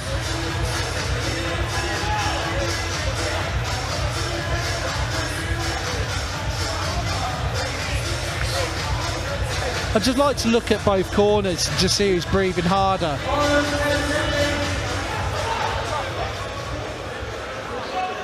It's interesting, both corners are quite relaxed as well, aren't they? Yeah. And fifth round here. And Will Howe comes out trying to throw fists at straight away at Ibekwe. Good shot. Nice shot. It's a nice counter by Will Howe, and Will Howe's starting to step on it. And Ibekwe's giving it back now. I think Will's trying to draw him into a fight, isn't he? Yeah, he's trying to drag him into a dogfight. Yeah. He wants to keep it at range, and he does. And Simon Ibekwe doesn't want that, I don't think. But he's comfortable there. Yeah, he is. He's not too uncomfortable with it, is he?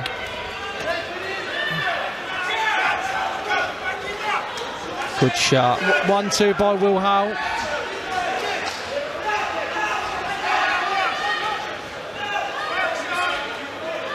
And we're just looking at Ibekwe, just keeping it on Howe. Nice left hook by Ibekwe. Good shot, that.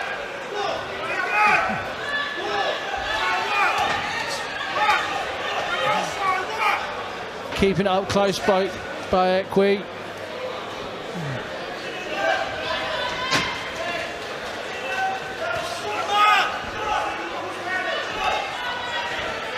Ibekwe's just keeping him there. Yeah, he is.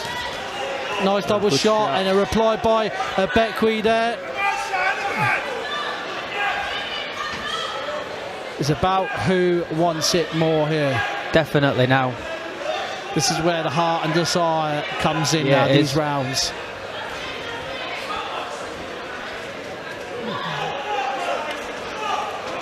Howe sticking there, he's looking at it.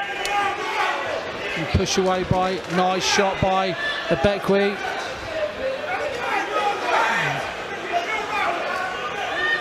Nice shot again by Ibekwe, and good shot better by when he keeps it mid-range, isn't it? And he's giving it back Ibekwe. So this is just both war. Yeah.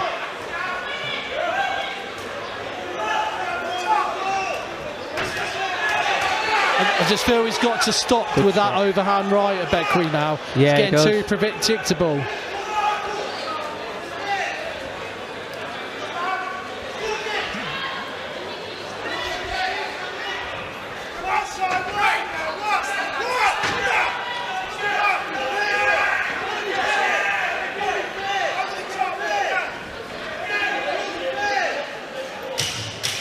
Good shot by Will there.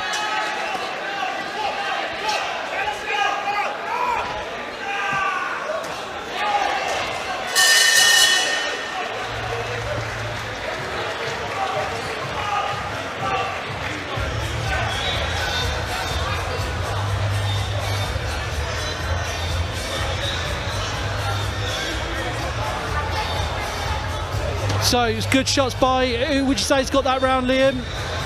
I'd say another Will round. Personally, I'd say a Will round, me personally. Would you say you got Will Howe leading this fight? I'd say 3-2 Will, at the minute.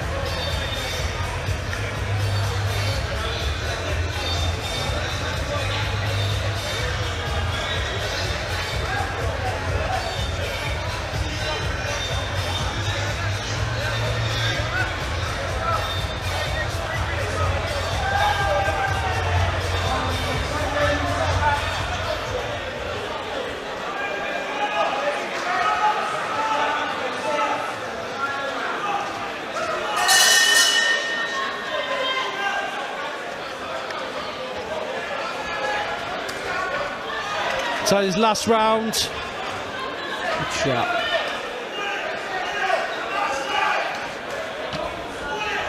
And we're just seeing, I mean, Simon Ibekwe needs to just win this round, I think. I'm not sure. I mean, it depends what the referees see. I mean, I think maybe in that close round earlier on, Ibekwe's got it 3-2, but you got it Will Howe 3-2. I'd say Will Howe 3-2, yeah. Interesting. So his last two rounds, Will stepped it up a bit. Nice good shot shots by there. Ibekwe, and again, he felt that, Will Howe. Yeah, he did. He felt that.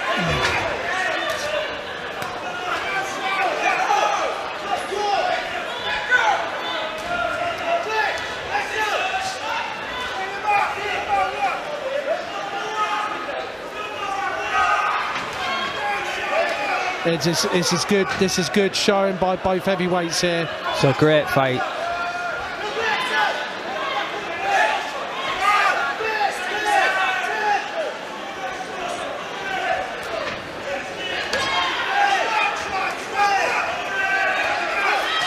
Oh, good shot by Will. Good shot by Will Howe.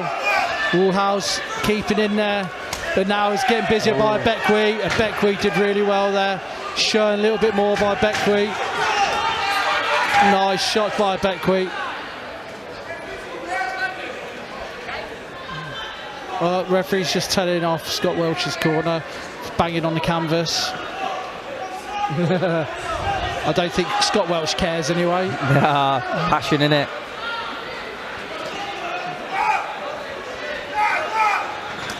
Nice shots by Ibekwe again. Ibekwe's taking it to him now. Yeah, he is. He's putting it on him, isn't he? He's putting his foot on the gas. This last minute nice or shot so again. is just going to be a war, isn't it? It's like he's woken up, found that fifth gear from somewhere. Ooh, good shot. Nice shot again. Nice shot again by...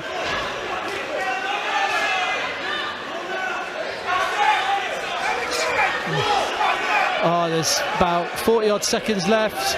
Only 30 seconds left. Who wants it more? But I could safely say this is Simon Ibekwe's round. Yeah. We could see a draw here, to be fair. Yeah, I could see a draw. It all depends.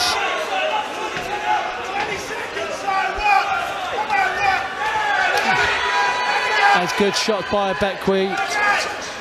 Good shot. Nice shots again. He's going for it, Ibekwe. He's not leaving everything. He's leaving everything out there. He's not giving up, Ibekwe. It'd be interesting to see who wins this. Definitely, but what a war that was. What a fight. What a Both fight. lads, credit. We'll see the official verdict by Robert Blundell.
I'm here with Simon Ibekwe, just defeated Will Howe in a very good and hard fight, I would say, in areas. How do you think your performance has come, you know, and how do you think you did within that? It's a lot of things to look back on. We have to go back to the drawing board and look at loads of things, because stuff that we worked on, it didn't really quite pull off, and I feel like I kind of played to his game plan. I know that he was obviously a tough a tough, durable guy, and he's undefeated. So anyone that comes undefeated, naturally they're going to be that extra 15-20% more. So I prepared for it, but you could say maybe a bit of ring rust or whatever. But there's a lot of things to work on. I'm just glad I can at least look back and think, you know what, there's things to work on. Tough situation, kind of played to his game plan, but I still got the win. Yeah, and going on to that, you both were undefeated, and it was a dangerous fight, and you only took it. Scott naturally said on your behalf, your coach would take that fight straight away. He just jumped at it, and he's a 4-0. You're 4-0 now, well 5-0 now, and it was a dangerous fight. There was a risk. Yeah. Naturally, as I said, people that's undefeated, they'll naturally come a bit 20% more, and especially a kid like that. I heard his game. He just tucks up and he waits for you, and he throws on the inside. He doesn't really allow himself to get caught with big shots. But I just felt like I'm just that bit better. I'm a bit better at the moment. Like me, I feel like this is 70% of the stuff that I was working on, definitely. And I still got the job done. So yeah. I just want to bring in Scott here. Scott, you've had him for about just less than a month. You've worked with him. You've seen what he can do in sparring. We've seen only a small percentage of him. But what can this lad really do? Listen, what we've got here is a very good heavyweight. So it's only a matter of time. I needed to see where we are. He's just shown me where we are. He's got a lot of tools, and a lot of the stuff he's doing we ain't even worked on yet. So I'm a very happy man. I think he's got a lot to come, and we're going to show exactly what he can do very, very quickly, because he's. He stepped into that fight straight away. He was in between people as well. When I got him, he come to us for a bit of sparring, and I like what I see, and I just said, look, there's certain things you can do to get yourself a bit better, and that straight away he was on it, and he was doing it straight away. So that's all we want, as a trainer. Good fight tonight. Tough kid, very tough kid. The other one, he didn't want to lose. So I think he's done a good job. He's done a good job. Now, you only took this 3 weeks away. What made you just go for it, Scott? Is it the conference you got with Simon? We actually didn't take it 3 weeks ago. We took it a week ago with him. We were due to fight a journeyman a couple of times over the last 3 weeks, so we didn't train. We didn't really even train for the last 3 weeks, because the first week it was tick over ready for the fight. Second week we got the same journeyman for the following week, and that fell out, and then this one come up, and we just said, look, we might as well do it. I mean, who wants to miss Usyk tonight, right? But we did, so, and for a good reason, so we're happy. I think we've done a good job.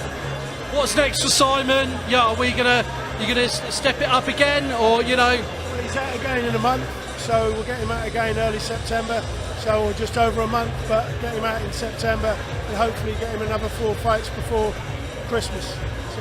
And as well, as Scott said, I've been working with him maybe in total maybe a month, if that, and I'm learning new things as well. So if you look at my last fight, I've had to change things around, a few personal things I have to change around. So it's a new team, it's new things I'm learning, new things I've been taking on board. But I'm willing to learn. But obviously it's a last minute fight. Yeah. Well, a week's notice for an undefeated 4-0 kid, so good. We're happy. Well, good luck with anything, guys, and thank you very much, and look forward to seeing you soon. Cheers, guys. Cheers.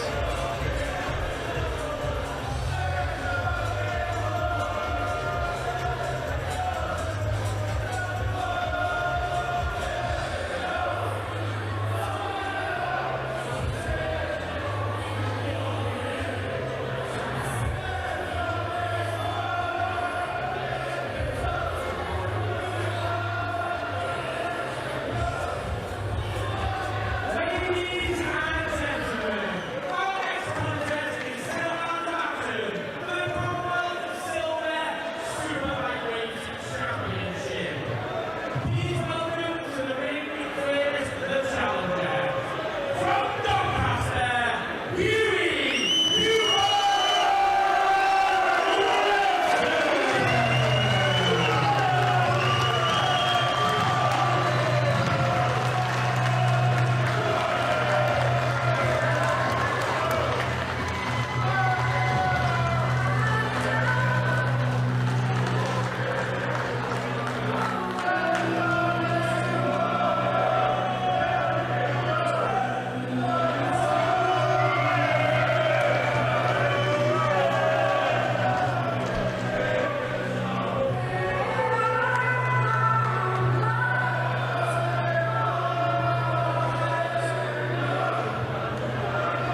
And welcome back to the action. We have Billy Pickles v Hughie Wilson in this contest, defending the Commonwealth silver. Billy won it back in February against, February against Conor Gray.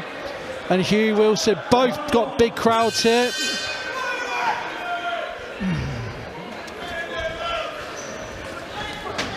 And Billy comes out straight away. Yeah, comes out meaning business, doesn't he? Billy's looks quite sharp. Yeah, definitely. Straight away.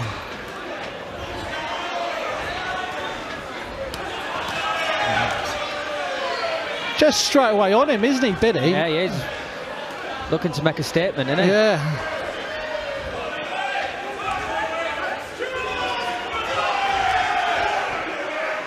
But Billy is quite disciplined.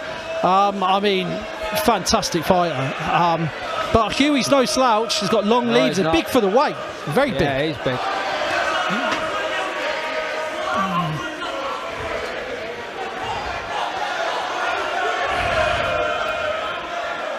Just seeing Billy just stepping off, having a look then. And Billy's just keeping on him. He's just not giving him any yardage. Straight away, trying to oppose his dominance like a champion. Yeah, trying to get on his chest, isn't he?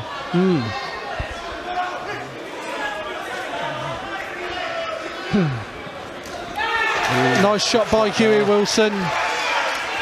But hasn't phased Billy Pickles.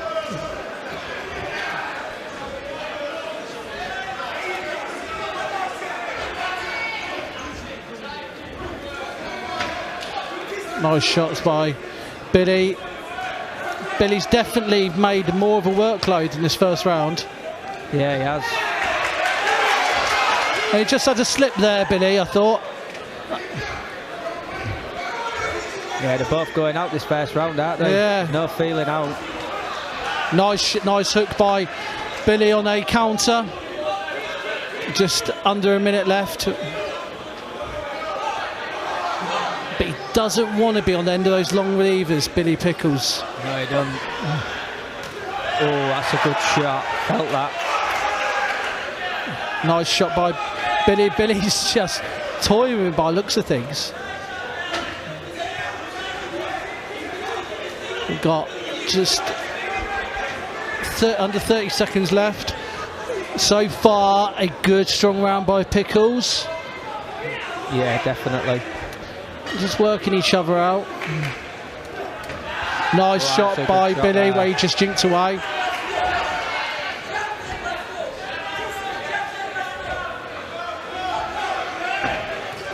Nice shot by Billy again.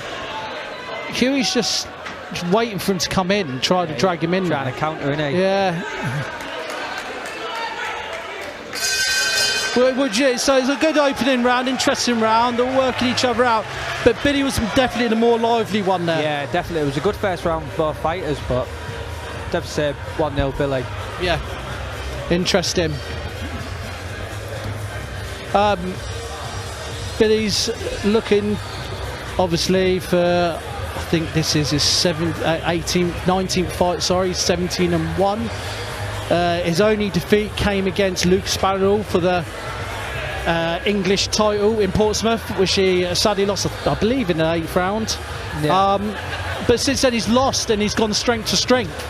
So this is Hughie, just to put in his picture, his first 10-rounder. Oh, is right? it? So, you know, he's in with it now. Yeah, definitely. And Billy's is his 6th 10th rounder. So yeah, Billy will know what he knows. Yeah. When to step on it, when to have a little rest, sort of thing. We'll see how this pans out the second round as they approach.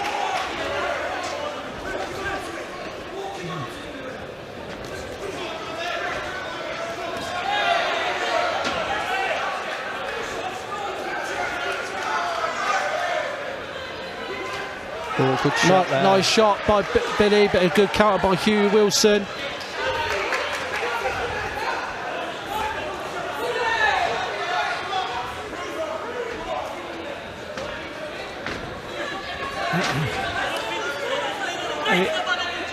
Billy Pickles, he just doesn't take a step back. He just likes to go forward. Yeah, you can see that, can't you?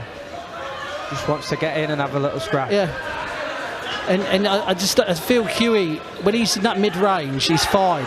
But when it's on his chest, he doesn't know quite what to do. Yeah. Yeah, he likes to keep it long, doesn't he? Yeah. It's quite interesting.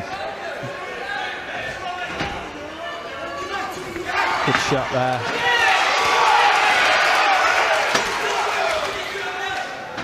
He's taking a look. Both fighters taking a look at each other here.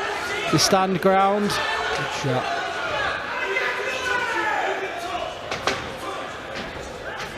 Nice jab by Wilson. Oh, that was a good shot. Nice defence by, when the jab came back by Wilson there. It's quite interesting. He's gone southpaw now. Yeah. Pickles. I don't know if that's purpose or what. I just noticed that. Oh, yeah, he seems to see something, hasn't he? Yeah. I don't know if it's tactical or what. Now he's switched back to orthodox. Yeah. I guess when you're at that level, or you've had so many fights, you start having the confidence to do that. What do you think, Liam? Yeah, definitely, you do. He's getting a lot of confidence out of that southpaw stance, isn't he? He's back in orthodox now. Yeah. Billy keeps trotting him forward. Nice shot by, again, Billy in the inside. But he just doesn't like being claustrophobic by Hughie. He feels uncomfortable when he's not closeness there. Like now. He doesn't know what to do. Yeah, he doesn't like it there, does he? Yeah.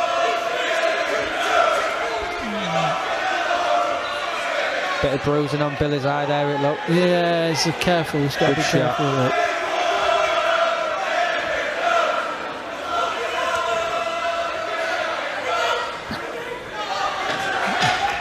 It's a bit of a good round by this Billy. He's got making him miss a little bit. He is.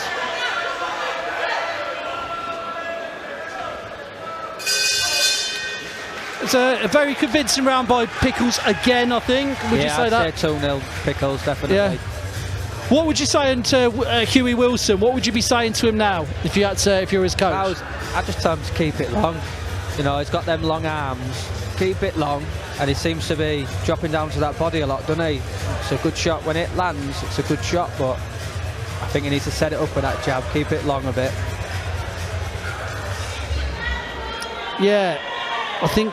I mean, like, you know, just looking at Wilson now, he's just. I think he just doesn't know what to do with Billy at this point. He's just trying to work it out. Yeah.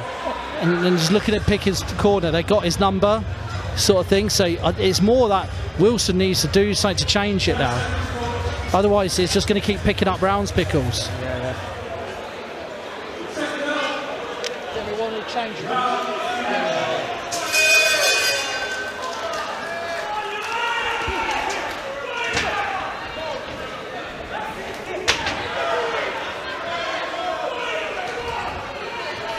Just, it's a bit more attempt by Wilson here.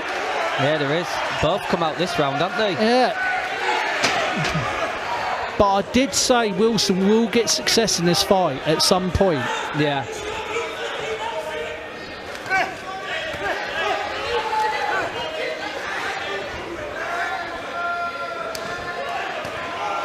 Digging them body shots in, isn't he? Yeah, some body shots looping in our Pickles.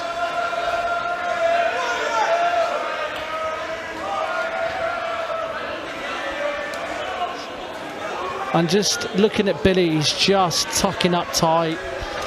Yeah. I'm wondering if they're just using the attack and just let Hughie Wilson spend a bit of his energy, you know. Yeah. Tire him out. Yeah.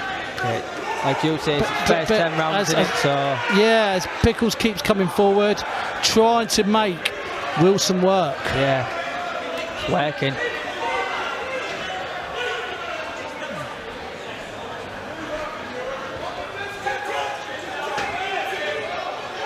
I'm just looking what a miss by Hughie Wilson there, but Pickles just came back at him. Pickles just getting told off in the meantime.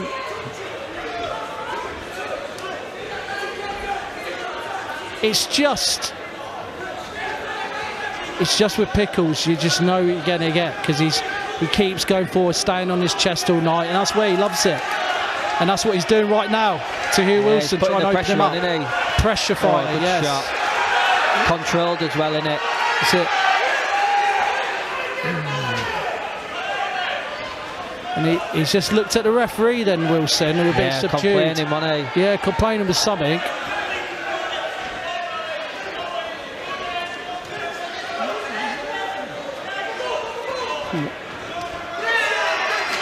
Nice uppercut by Pickles. Good shot. He doesn't know what to do. Pickles. It looks like Pickles are giving Hughes and Wilson hell here now. It looks like he's running out of ideas, Wilson. He keeps looking at the ref. Definitely. Just putting it on him now, isn't he, Billy? Yeah. Trying to get on his chest, let shots go. But Pickles has got to make sure he's got to get tucked up, because Wilson is dangerous at times. He needs to stay switched on, doesn't he? Yeah.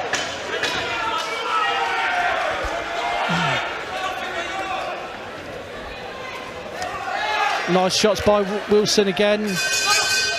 But I think that's the Pickles round again. Yeah, I'd say Pickles round. Yeah.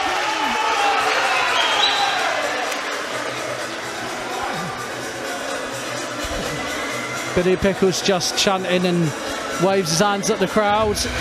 He's confident here, Pickles.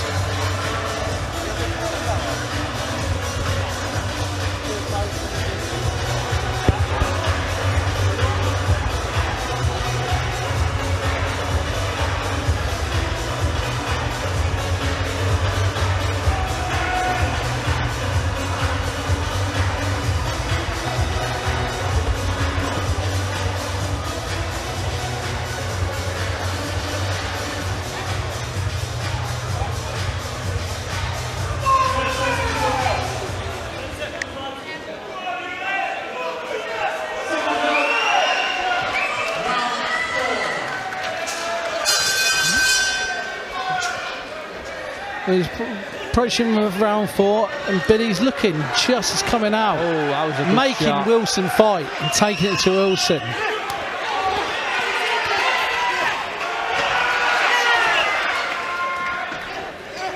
Come straight out on the attack, hasn't he, Billy? Yes.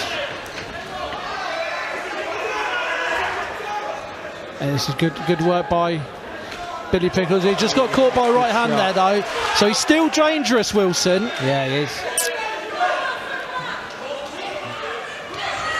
Just needs to stay. But I just feel, Liam, when it starts going to round 7, round 8, I just feel that's when you're going to start seeing the championship rounds come out of the fighters. Definitely. Who wants it more? Who's got that? Who wants that Commonwealth silver more? Yeah.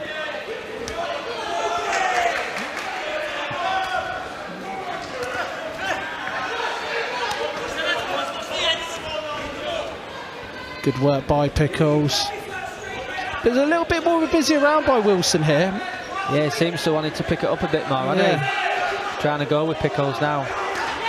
Oh, good shot. Good shot by Wilson, but a reply of Pickles.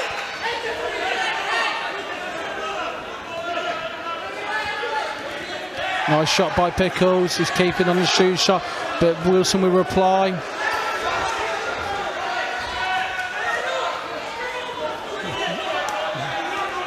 I feel Pickles, if he does put enough pressure on, Wilson could fold, but it's a bit depending on what Pickles wants to do. Does he want to end this fight and go all out? Yeah. Does he want to coast it? It all depends on your opponent. It's a game of chess. Yeah, definitely. He needs to stay switched on as well, though, because Wilson can cause a little bit of damage. Oh, that was a good shot. Nice shot by Pickles. Exchanging. Up in the gears again now, isn't he? Yeah, Billy, yeah, he is. Good shot. Nice shot by Pickles on the inside. Got good defence, Billy, then. We've just seen that. Yeah, he has. He covers up well, doesn't he?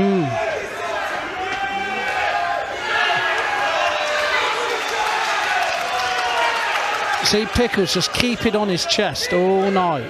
Yeah.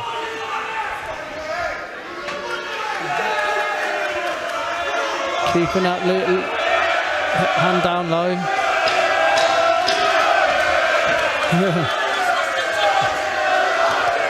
Good shot.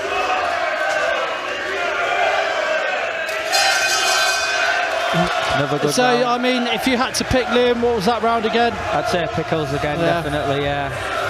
Just seems to be getting the better of the exchanges, doesn't he? He's starting to run away now. Yeah. If Wilson doesn't do some pick it up, he likes to start thinking the corner, so you're going to need a knockdown here, Wilson. Yeah. He's getting some good shots, but Pickles is just getting the better of the exchanges, isn't he? And yeah, crisper shots. I feel Billy is in like gear 3 and Wilson's in gear 5. Yeah. That's how I'm feeling it.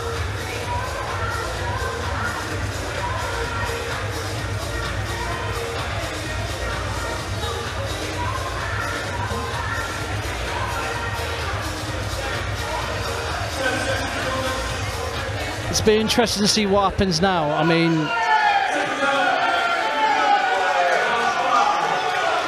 so we're approaching round 5 here.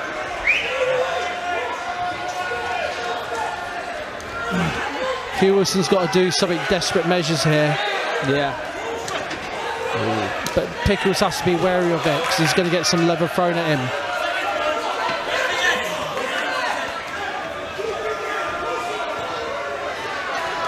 He digs them body shots in, doesn't he, Wilson? Yeah, he does. He does try it, yeah. He's complaining at the ref a little bit. Wilson there.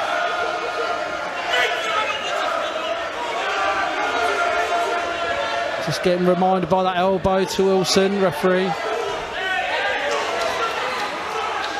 He's just laughing, Wilson.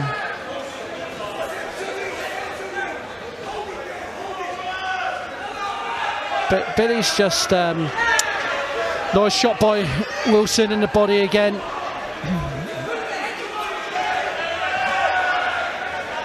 Is that some blood?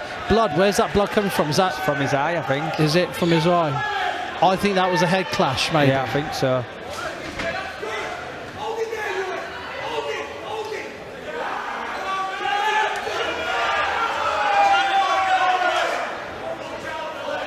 Nice pivot off by Wilson.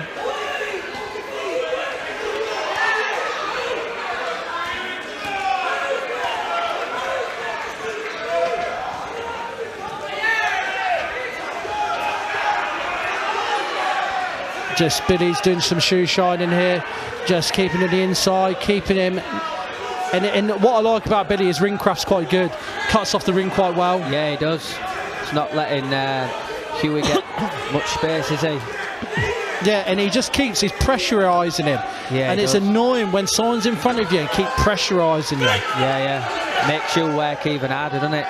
Trying to keep him off. There's nothing worse when you're trying to throw shots and they're just there still.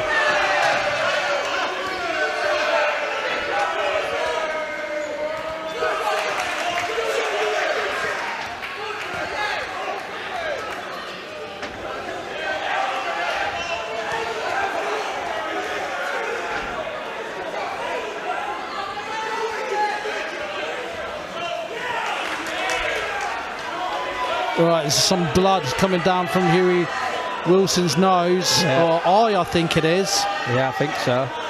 And it looks a little bit nasty.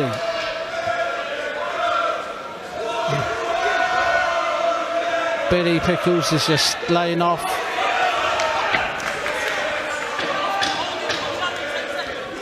Last 10 seconds just been called. Nice shot by Hugh Wilson. A good round for Wilson, that. Billy Pickles looks... He don't look really in trouble here. No. I thought it was going to be a little bit more harder.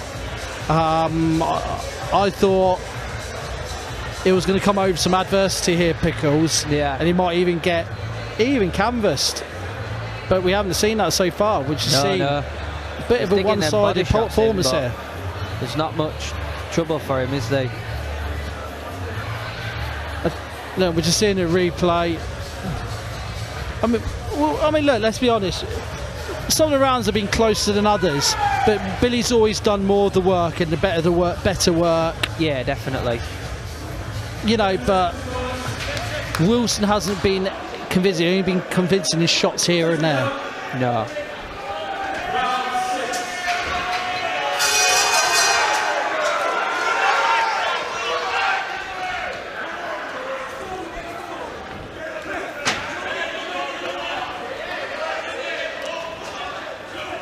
Nice shot by Pickles.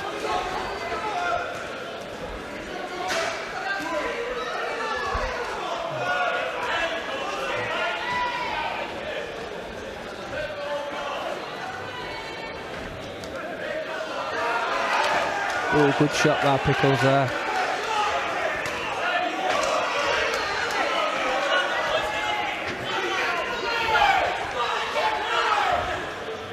This is good shit. This is good work. Hugh Wilson sort of complaining there.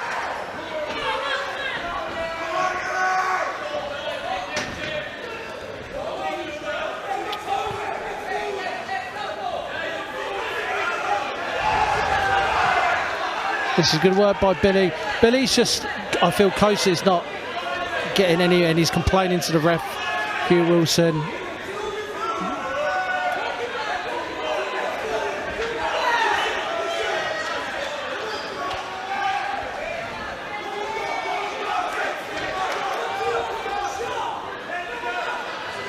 This is good work by Pickles. It's just Pickles trying to take a look.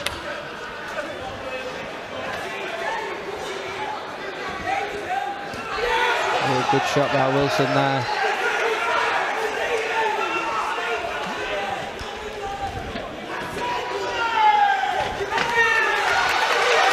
It's a good work by Hugh Wilson then. He's just getting some success here for the first time. Good round for him. Oh, that's a good nice shot. one too. But these are the rounds when they start counting. Yeah. Nice shot. I thought it was going to go down there, Wilson. Looked like he caught him there. Shot by Pickles there. That's a good shot. This is good work by Wilson. Wilson's picking it up. Wilson's trying. He's hanging in there and he's trying. Yeah, he is.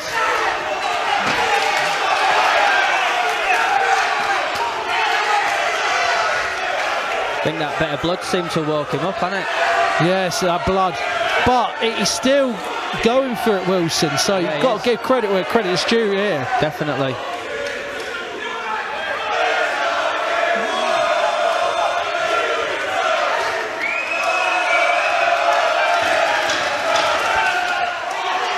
It's a better round by Wilson. Not sure if he's got it, but it's a better round. More lively round by Wilson. Yeah, definitely. Much more of a closer round, that one.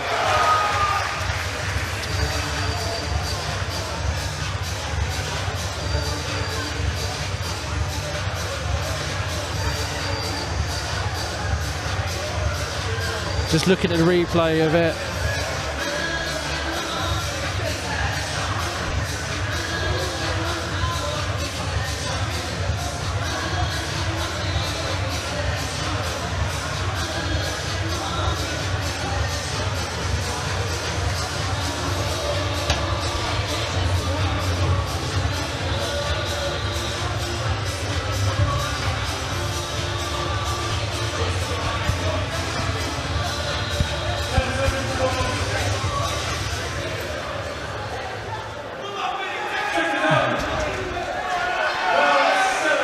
I feel Billy's probably got every round up to now. Yeah, definitely. No, so Hugh Wilson's got to do so drastic if he wants his Commonwealth. Billy's coming out meaning business though, in this round. Yeah. Needs to stay switched on though.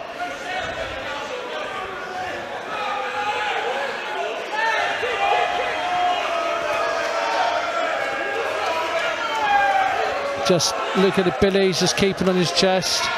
Nothing daft.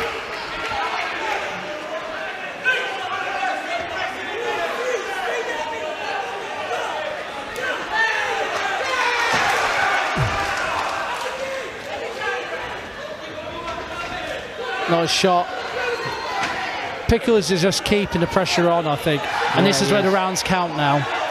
Yeah, definitely. Getting to these championship rounds. He looks laboured now, Wilson. Yeah, he was looking to hold on there, wasn't he? Yeah.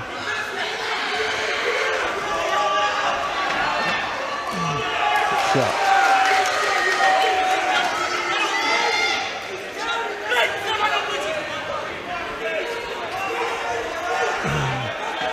Just looking, Billy. I mean, Billy's just got to stay switched on. He stays switched on, he'll keep this. Yeah, but definitely. It's all that element of where he could get caught. Yeah. Yeah, without a doubt. Like that. Shot there, yeah. He fell into that as well. So Billy's got to overcome stuff like that and make sure he stays switched on and nothing stupid. Yeah, definitely.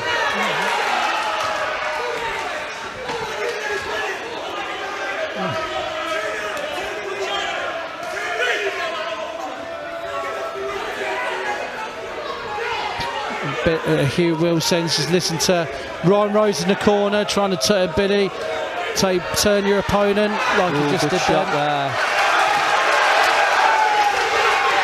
But Billy keeps on his chest and pulls him to the goal. But this is not a bad round by Wilson, to be honest. He's done really well this round.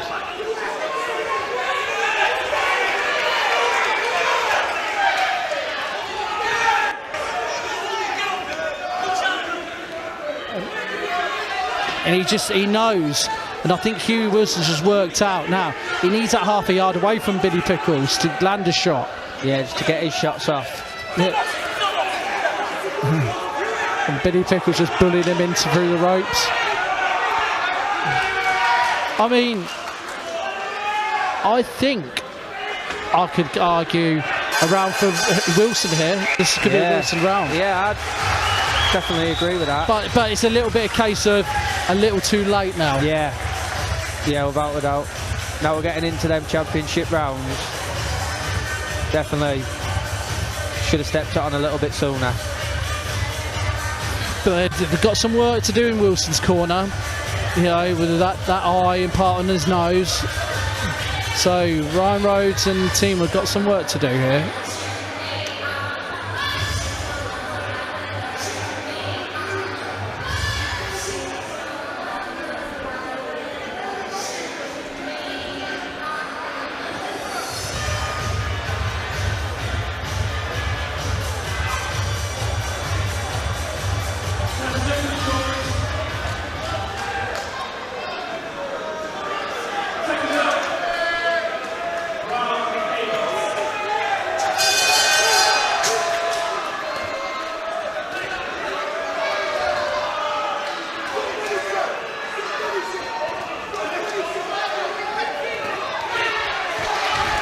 It's a good round. It's a good round by last round by Hughie Wilson, and Wilson's trying to take it to Billy in this 8th round, coming out a little bit sharper.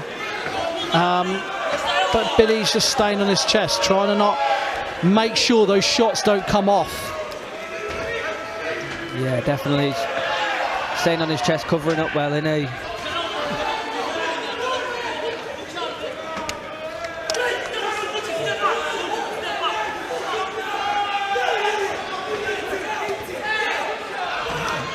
Good shots by Willie. I thought that was a bit low then. Yeah, it looked low.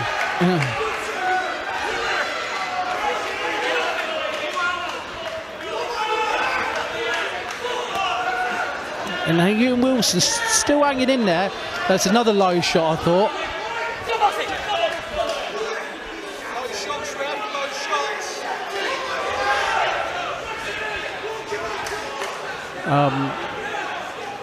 Yeah, there's some low shots going in here.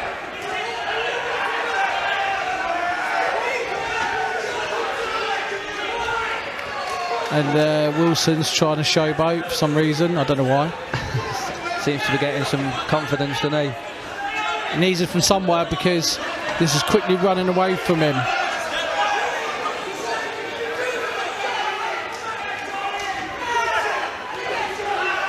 And Billy's just keeping on him all night like a fly.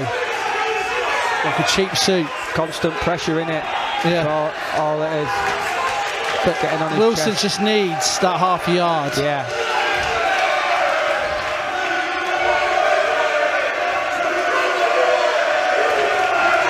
Nice shot by Wilson. And Wilson says, come on, let's have it. But I wouldn't get involved too much because I've got rounds in the bank. Would you? Oh, yeah, don't need to now.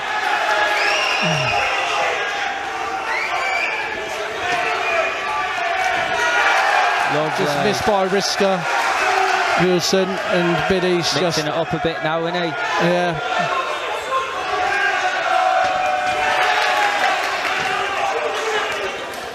And we're just approaching the final seconds of this round.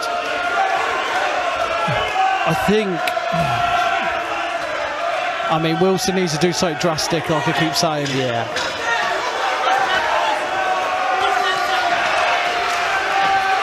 Nice exchange by Billy. Billy came out of that quite strong. Some good shots there. I mean, I think that was a Billy round just about. Yeah, just about, definitely. But what a fight it's been so far, hasn't it? I mean, Wilson starting to come back into rounds. I mean, he's not necessarily winning rounds, but he's starting to come out stronger in rounds. He is, he's taking confidence out these rounds, isn't he? But you never know with the judging. I mean, I've just seen news at ringside here. You've got Howard Foster, Terry O'Connor, Jesus. I mean, he's had some stinkers in. Yeah. So let's hope it's the right one tonight. I remember the Conor Gray fight with Billy. He won it, must have clearly, Billy, by 8 rounds to 2. Yeah. Had it like, I think he had it something like 7-5 or something. I think. Wow. What are you watching? Yeah, definitely. So, you know. So Billy Pickles come out again for his 9th round.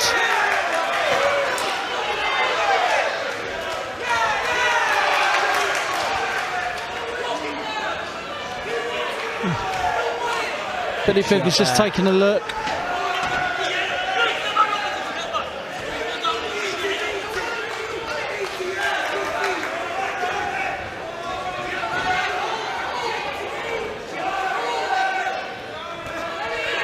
This is decent work by Hughie then, but he just needs that half a yard back. Yeah, so I feel he's just getting claustrophobic here. Yeah.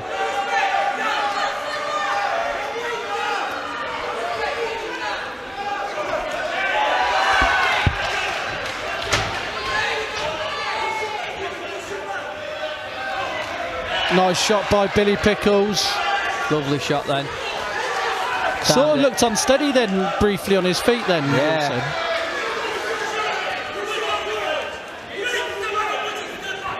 And Ryan Rhodes' his corner and really trying to spur Wilson on. Yeah, they are non-stop shouting, aren't they? Yeah. Just looking at Pickles' corner, relax. It's just Martin Bateson and it's Cutman, that's it. There's 4 in Billy Pickles' corner. I mean, getting frustrated now, Wilson, isn't he? Yeah, Wilson's just getting a little bit annoyed now. But this is what happens when you're against a champion. Yeah. They're there for a reason.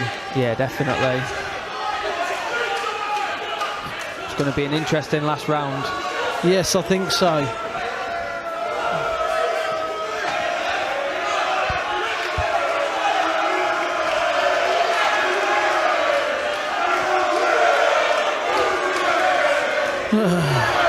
It's like Pickles has got a cut. Pickles has gone in on him. Pickles is keeping on tight. Pickles is quite marked up, really. Yeah, I think he's got marked up quite as much as Hughie in some arguments.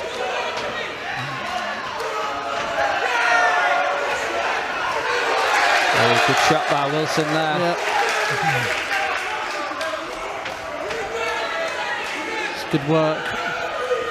Wilson's giving it a go. He's not leaving it alone. He is trying. He's not, he believes himself. as he's just getting told off by that shove and swivel. Yeah, it's not stopped Wilson, has he? He's trying. Going. He's hanging in there. Yeah.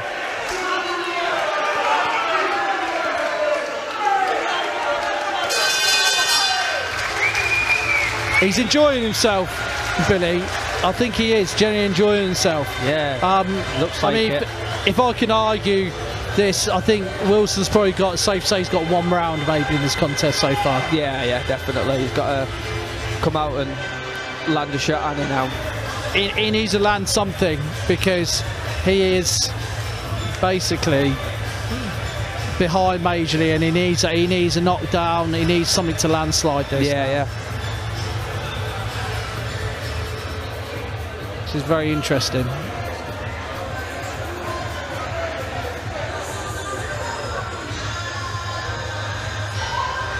I'm just seeing.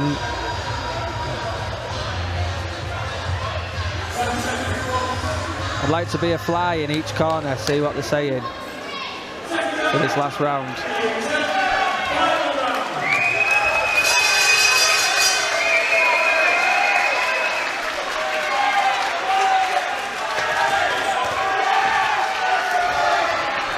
They're going for it now, these two. Yeah, they are.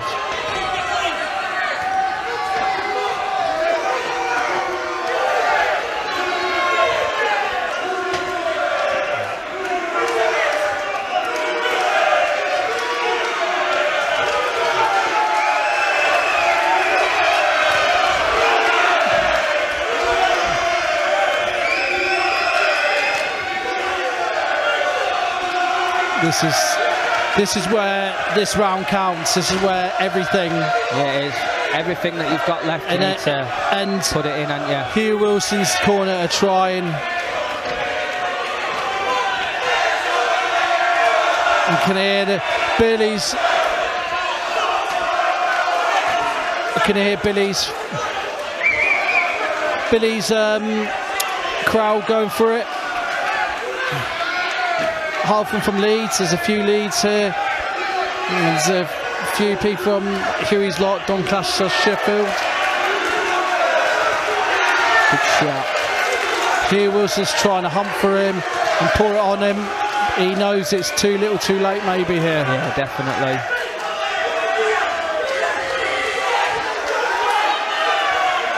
Pickles is showing the other side of his game now as well, isn't he? Box and move. Yeah. Moving this last round, nothing silly. Just keep professional tucked up. Yeah, that's it. Good shot by Wilson there.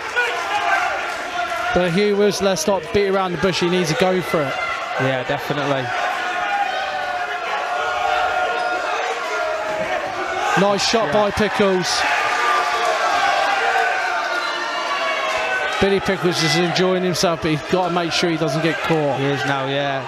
Stay switched on. It's all right having showboating, but the fundamentals have to be there. Yeah, definitely.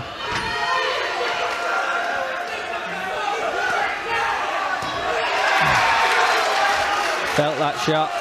Yeah. Oh. Needs to stay switched on now, Billy. Billy has to be switched on. I just spoil him and keep on his chest personally. Wouldn't even give him any yards.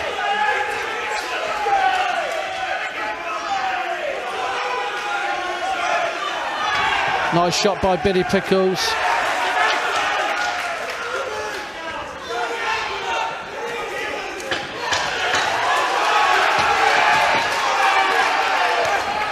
Good shot there.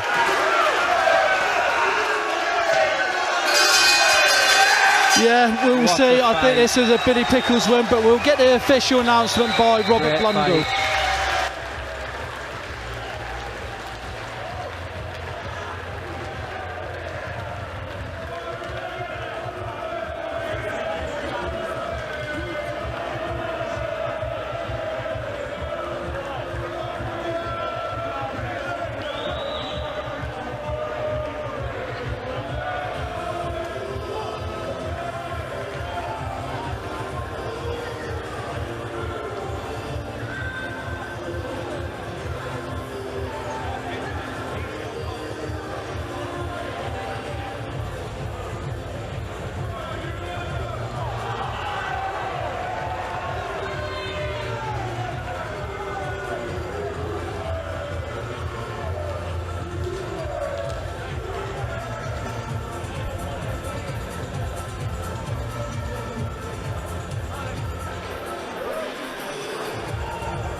I'm here with our winner, Billy Pickles, against Hobson. Billy, you just won by a split. I mean, I was on comms. I thought you had at least 7 rounds in that. But again, you know, you come with adversity, come out of it really well. I thought you were busy in most rounds, and I thought you were cruising, personally. I thought I won maybe 7 rounds, 8 rounds out of 10. And other 2 close, could have given it to Hughie, you know, great fight. And it was a right war, you know, but I definitely won that, and I definitely won it by, you know, a good few rounds. I mean, going on to that, you know, he got some success in like some rounds, 1 or 2 rounds. When he stepped off, you stepped off a couple of times, and he got some clean body shots in, but they seem not to really affect you, you know. Well, I could stand into the corner, and he could catch me with a jab his arms are that long, so yeah, I had to work hard tonight. I had to get past that jab, and we had to go to work, and we did, you know, and we took it to him, and we got the win. Now, this is an interesting thing, right? We've got the Commonwealth silver, we've done 1 defence, right? We want to go for the full Commonwealth now.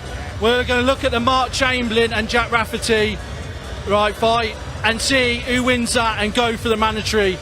Yeah. You know, I think that's next month, innit? Is it next month? Yeah. So yeah, it'll probably be back end of the year. Let's get it on. Let's take the winner. Yeah. And by that was a good confident performance. And I thought you looked the healthiest for ages. Like compared to the Lucas Bandel fight, you sort of learned from that, and you've come through adversity again tonight, and you're always doing it. 100%. You know, Lucas won a massive learning fight. We clashed for diet, and we got beat by the better man. You know, I'll take my hands off to him. He's a great fighter. Would I take that at 10 stone again? 100%. But you know, I wish him all the best. I think he's moved up weight now and won a big title. So I wish him all the best. He's a great kid, and you know, family. I know the family, so you know, wish him all the best. And if he wants to come back down to 10 stone, we'll get it back on. But I want to go for that British and Commonwealth title next, mate. Yeah. Okay then. Well, you know what? That's it. We're going to go for the Commonwealth. Put it in tonight. And look, great win, Billy, and good luck for the future. Really well done. Here, sorry. Here. Dad, just give it a second. Matt, we got him in a Leeds United, so get in there. Thank you. Come on. Cheers, mate. Thank you. Cheers, thank you.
Welcome back to the comms team.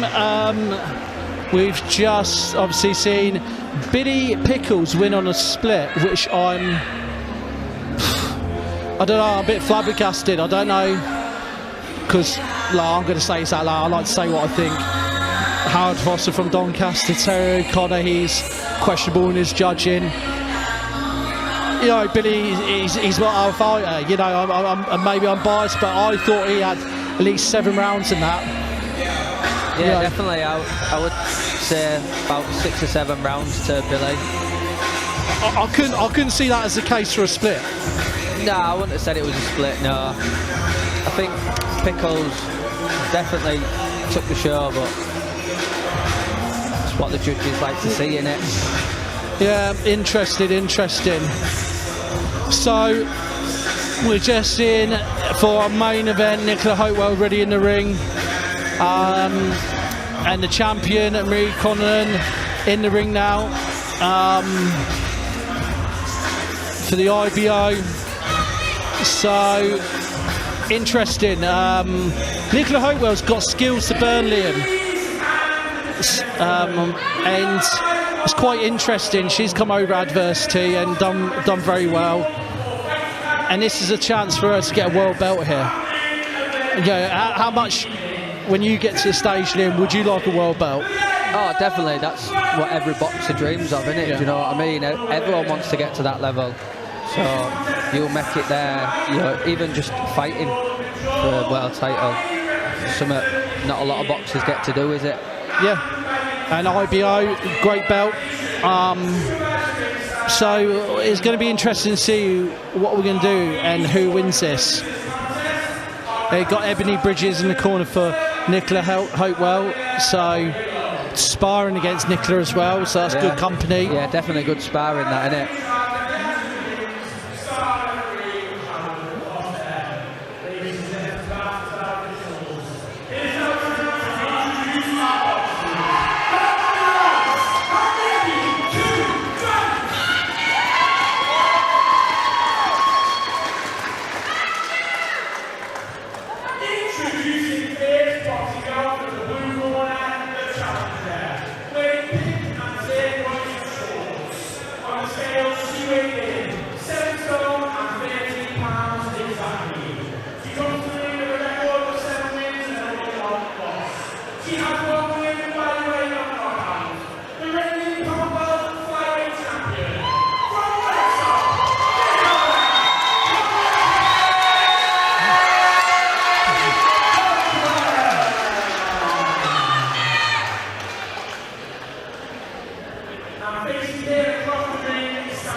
So both fighters announced about to get this IBO main event underway.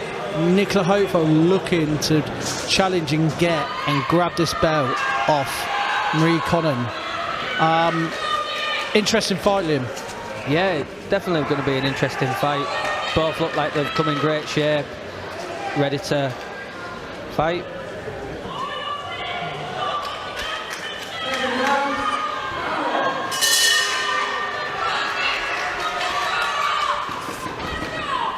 Both fighters quick, both of them quick out the traps.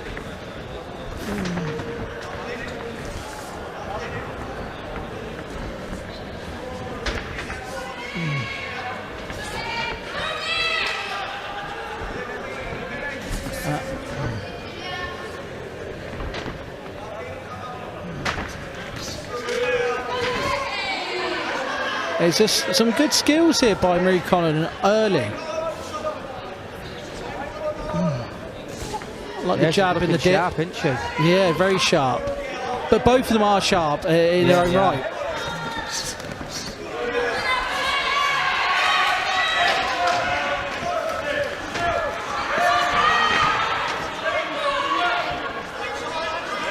just both fighters tied each other up.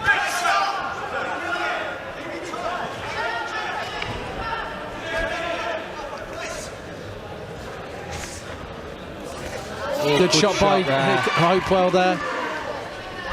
Took it well, Connan.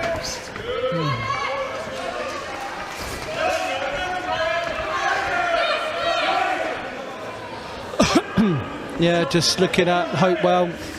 Hopewell's got good defence. She keeps all tucked up very well. She don't let much get past that guard, does she? And again, nice pivot off there. Yeah. It's almost like he's making a miss now. Yeah, she is. Oh, good shot. Oh, lovely shots there. Nice shot. Nice shot by Nichola and went in. Very cagey start by both fighters here. Yeah, it is. Connan was just laughing at her there. Yeah. I just forgot. It's just 2 minutes. I just absolutely forgot there. Yeah, it is, isn't it? And there's a great shot by Nichola at the end of that round. Great punch at the end of that round.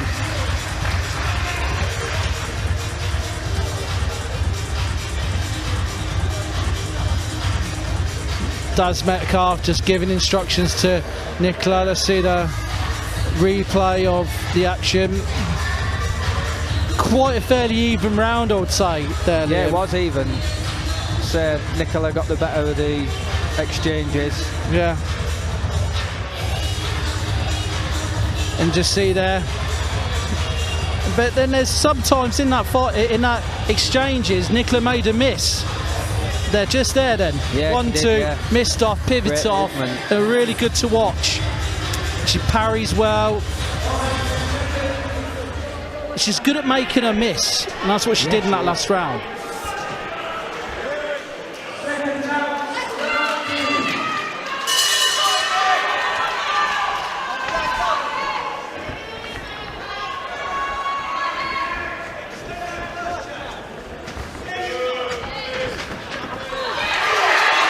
Good shots there.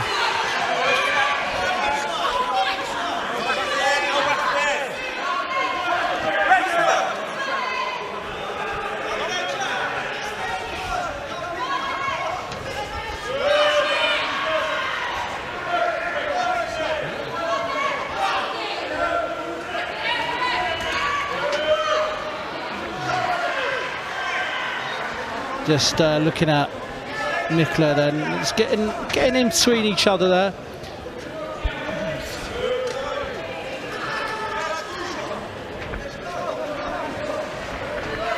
Good movement. Just see it again there, Liam. We just see a miss. Yeah, definitely. I'd see her come back with something as well off that slip. Yeah. She's got some skills to burn, Nichola, hasn't she? Yeah, she has.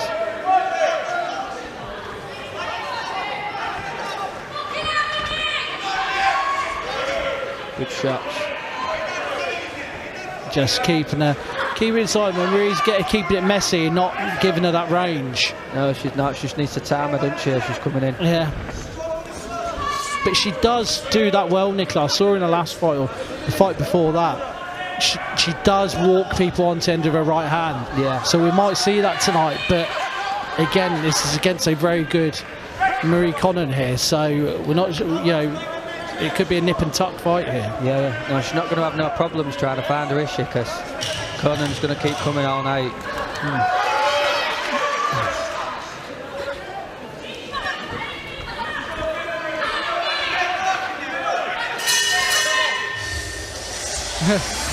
Marie Connan just giving her some verbal abuse to Nichola Hopewell out that exchange as the bell goes.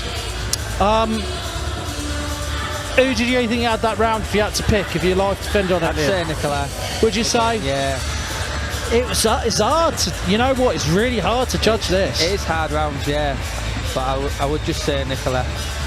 For the better shots. I mean, I just think, whatever we decide, just say the opposite, because that's what these judges do. Yeah. Flip it out.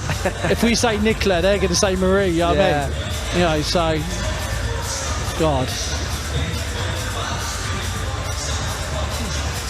I mean, some of these referees, though, and it's a good job they're IBO judges in, but these IBO, I mean, all these judges we have, the English ones. They are questionable, their marking. I'd like them to be accounted for what they're watching. Get what I mean? Yeah, yeah.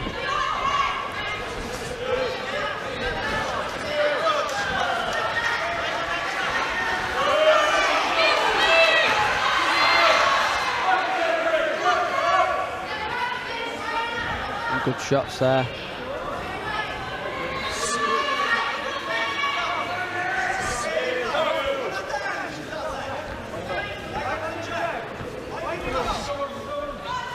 We're just keeping Nichola busy.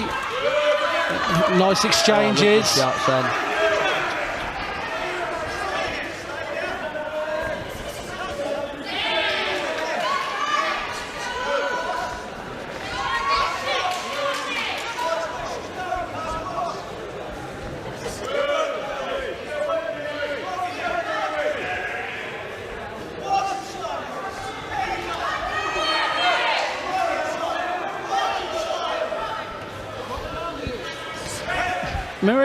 Marie and Nichola here, I mean, they're both credible fighters. It's depending, again, this is like Billy Pickles' fight. Good shot. Who wants it more? Yeah, definitely it is. And, it's a good fight at the minute. Both fighters are putting it all in, aren't they?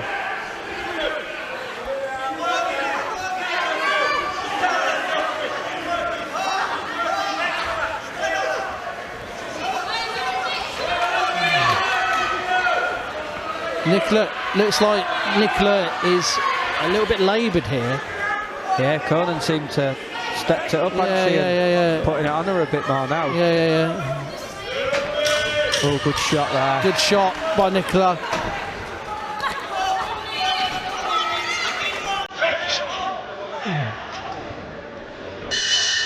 Good round. Who would you say at Marie this time? Marie Connan, definitely that round.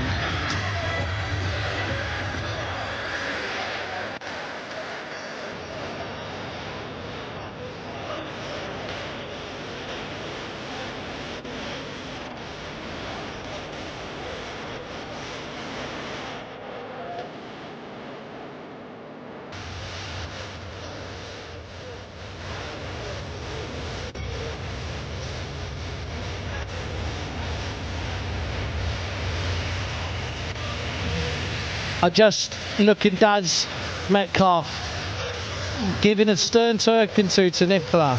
Yeah, so it's quite interesting seeing what's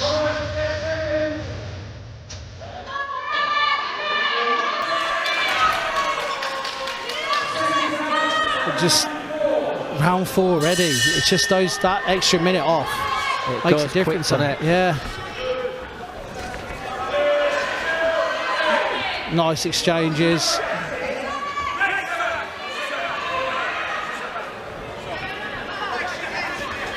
Marie's definitely come out meaning business this round, Yeah, she comes out busy, isn't she, Liam? Oh, good exchange.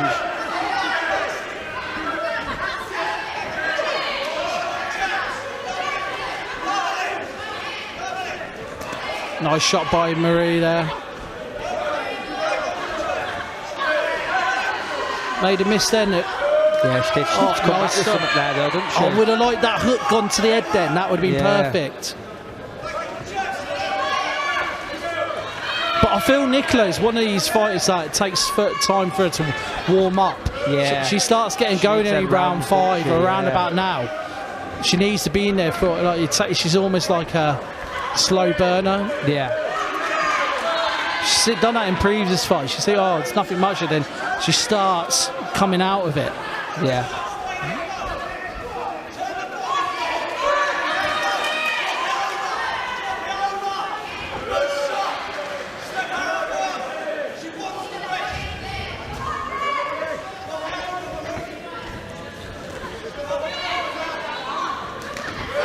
Oh, good shots there.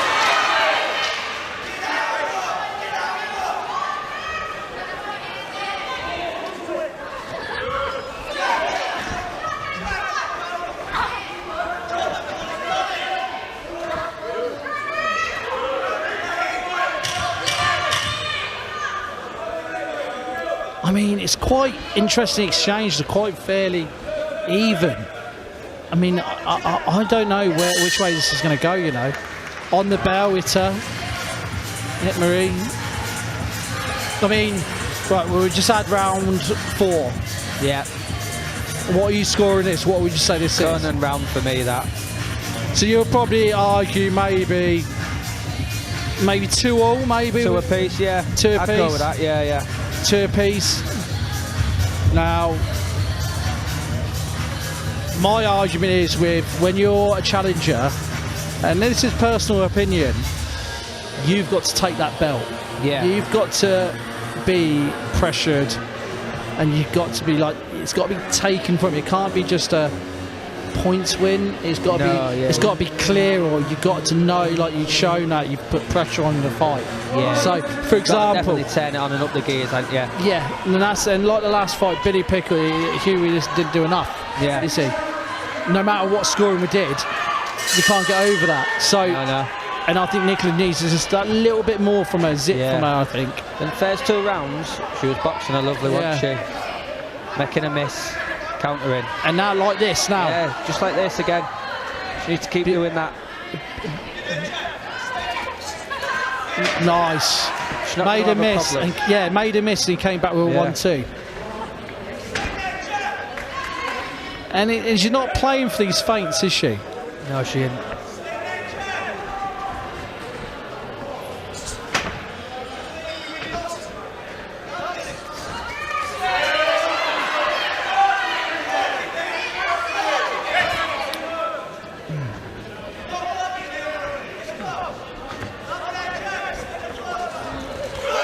Nice shot by Connan there, as Nichola just went into it.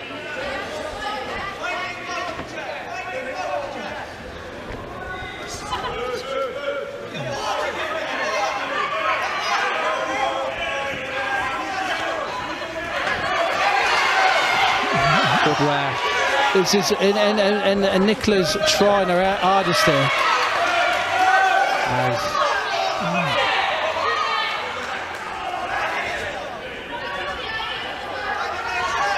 Trying dirty tactics, Marie Connan, just keeping her head down and that. Seems to be breathing a bit heavy as well, doesn't she? Yeah, she is, yes.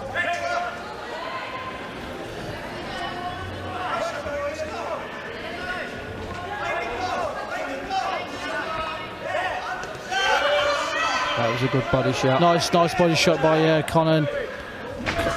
Connan's not being wasteful, but it's when it's those tight exchanges. Yeah. She starts going for it. Yeah, she does. Another good body shot. She felt that. Yeah. I think that's a Connan round, unfortunately. Would you say? I'd say so, yeah. Nichola started that round off well. Yeah.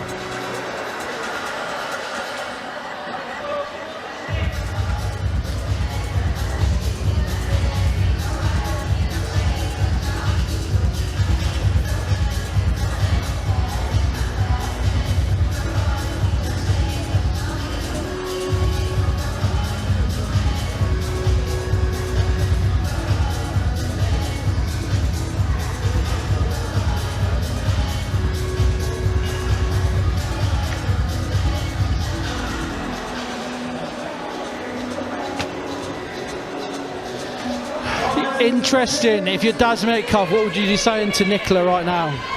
I think go back to them first 2 rounds of where she was just timing her. Timing her, yeah, making a miss. Counting her, making a miss, because she's not going to have a problem finding her, because she's just going to be in her face constantly. Yeah. I'd be inclined to agree with you. I just feel in these exchanges, it just comes out that little bit better. Yeah. Like nice shot. A count by... Oh, she's up straight away, but she felt that. But she doesn't need to rush in here. No. Got plenty of time. Keep your timing. This is where Marie and championship mentality kicks in. What do you do now? Do you start unloading? But you see the timing, she timed it onto her right hand. Yeah, she did. Waited. And that's what you do. When you make your miss, That's what happens. And I said this, she's a slow burn. She starts getting going and works that opponent. Now that's just landslided this fight. That knockdown. Definitely. Oh. Marie Connan's getting a bit frustrated here, I feel. Yeah. She's a bit angry.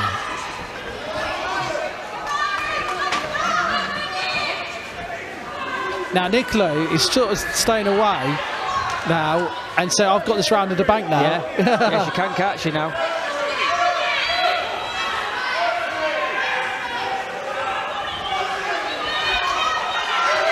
Oh, another good shot there. There's a good shot there again by Hopewell.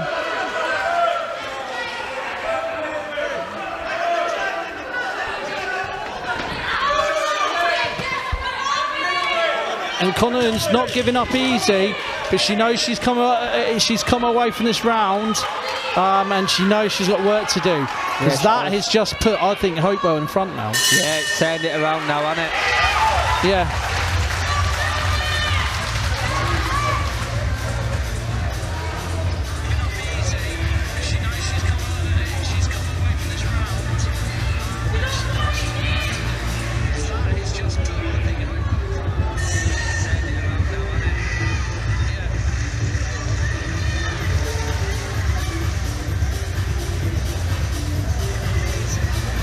We're just looking at the replay here, and it was an interesting fight. He hit her in the right hand and timed her, and she just got a little bit laboured there. Yeah, timed that shot lovely, didn't she?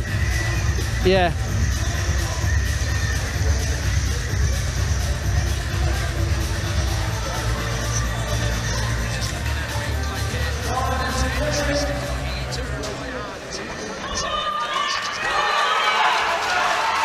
So this is going to be interesting around what Marie Connan does now.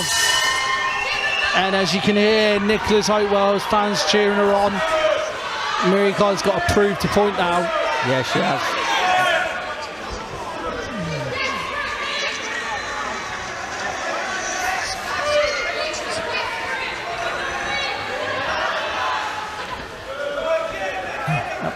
Marie Connan needs to do equally his back to get in front, because I think she's behind at the minute. Yeah, that knockdown definitely swinged it Nicola's way. But She's come out looking for it this round, hasn't she? Yeah. But this could get dangerous, because she could walk onto another one. Yeah. Like then she just missed. Works in Nicola's favour to time her, doesn't it? I know she's been sparring very well, Nichola. Every 2 rounds a new sparring opponent in fresh. Yeah. So that's her sort of preparation. Yeah, that's good.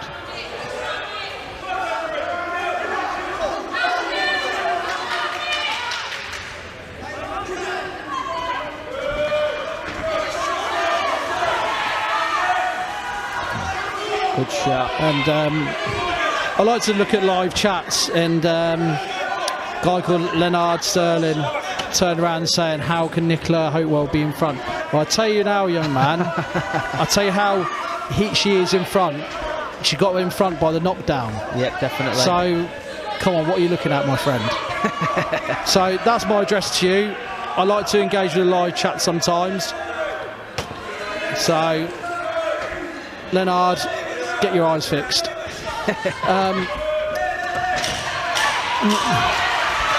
Yeah. Nichola Hopewell, she's got skills to burn, but I just feel Marie Connan's coming out a bit of venom now. Just caught her just before the bell there, but it wasn't clean enough. No. Now this is where both fighters have to go for it now.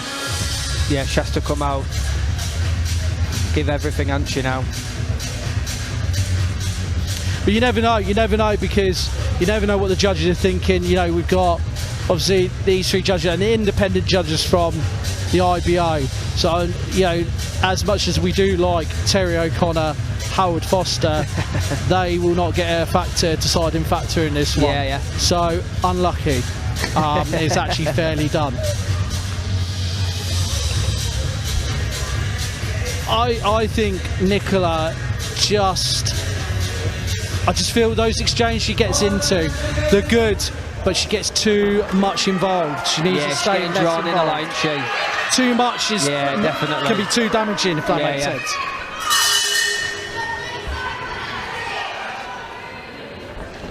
Again, she just needs to time her, doesn't she? When she's coming in, she's not going to have no problem finding her.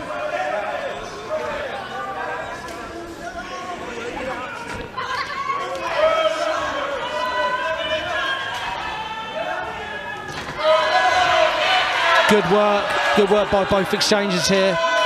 Some good shots by both of them. Both of them landing shots. Yeah.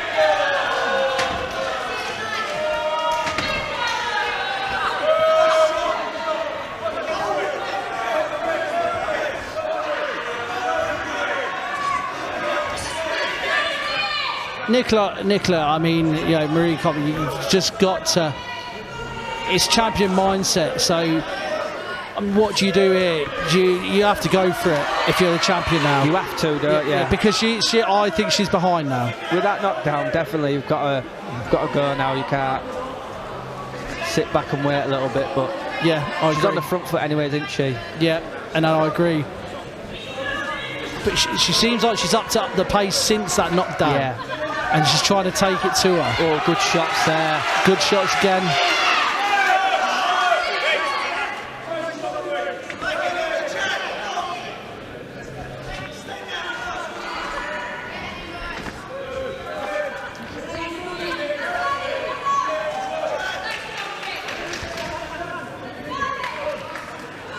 Nicola's just staying on the outside. I think she's just waiting to counter to here. Yeah, she is.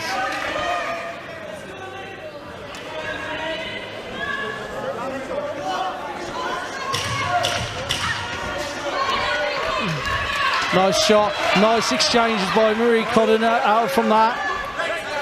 They're both getting some good shots off here. Yes, absolutely. Good round. Well, we're going to see, because these rounds are counting. You need to keep to them. It's a tough one to call. I mean, even a knockdown, I think Nicola's ahead, but only just maybe a round in it. Yeah, I'd say by a round. It's just a round, but it can go either way at this point. A knockdown either way can just, Yeah, it can.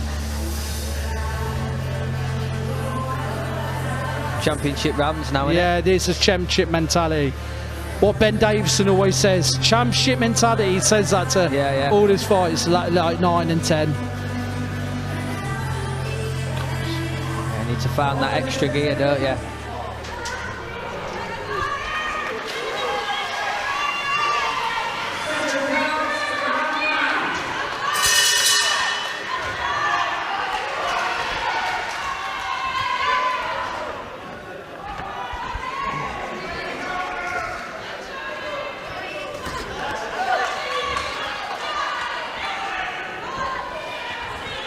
Marie Connan again. She's making a miss. Nichola has been doing this throughout the fight, just making a miss at times. Yeah, she has. And I think, I mean, this is where it comes down to judges. Do they like that sort of thing? Do they look at that sort of thing? But then Marie just clips Nichola very well there. Marie Connan just...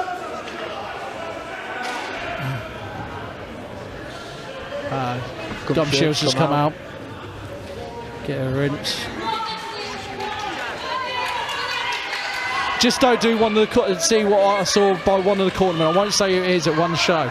Someone's gum shield went out, and they put it in a spit bucket thinking that was washing it around. Nice. You wouldn't like that, would you? I won't say who that is, but the people know me, know who I'm on about. So sorry to that person. Yeah, you know who you are.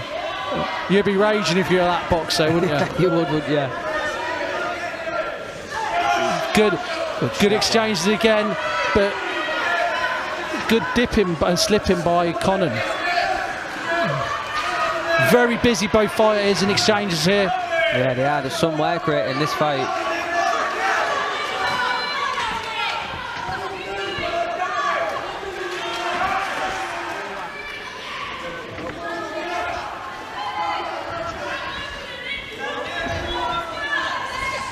very interesting is, and it's very nipping up. And another shot, Connan just landed.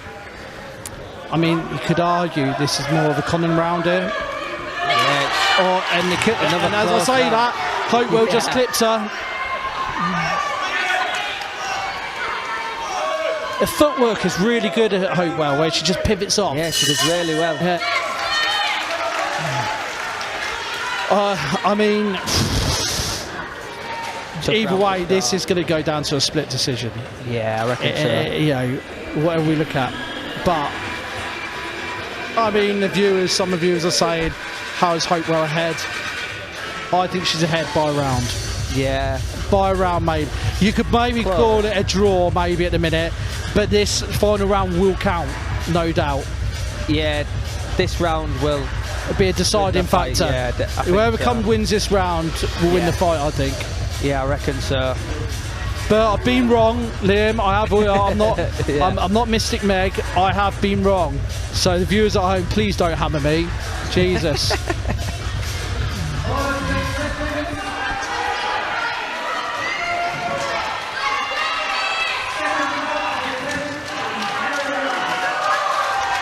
Final round, we're going to see 2 minutes of war now. Get ready. Here we go.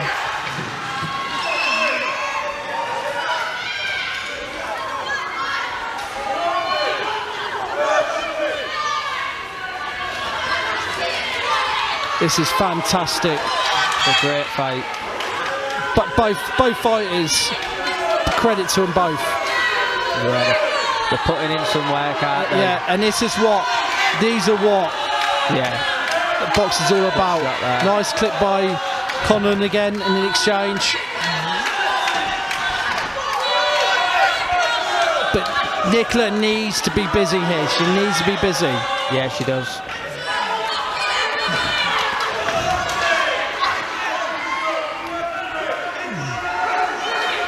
I mean, I think Connan has clawed a way back for it from that knockdown. So yeah, I mean, I do think this could be the round. Yeah, she has made it a lot closer, hasn't she? Got 40 odd seconds left. Nichola, Hurricane, Hopewell. Dennis Hobson could have another champion here in Sheffield. Yeah.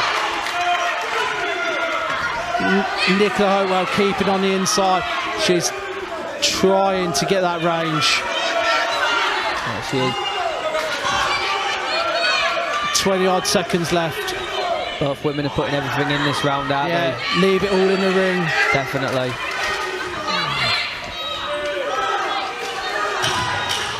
Ten seconds. All the fans are spurring her on. Gum shield out, just at the time. Just at the right time. Yeah. We're going to see what the judges think. That's a tight one. I can't score it either way. It will be a split, I would imagine. Yeah, I reckon it'll be a split. We will see. But yeah, both great fights and well done to both women here. Both put on a great show. Includes our commentary. Liam, thank you. When you're next out for a fight? Hopefully November time. Recovery going well? Yeah, recovery's going well. Back in the gym, so November time, hopefully we'll be back out.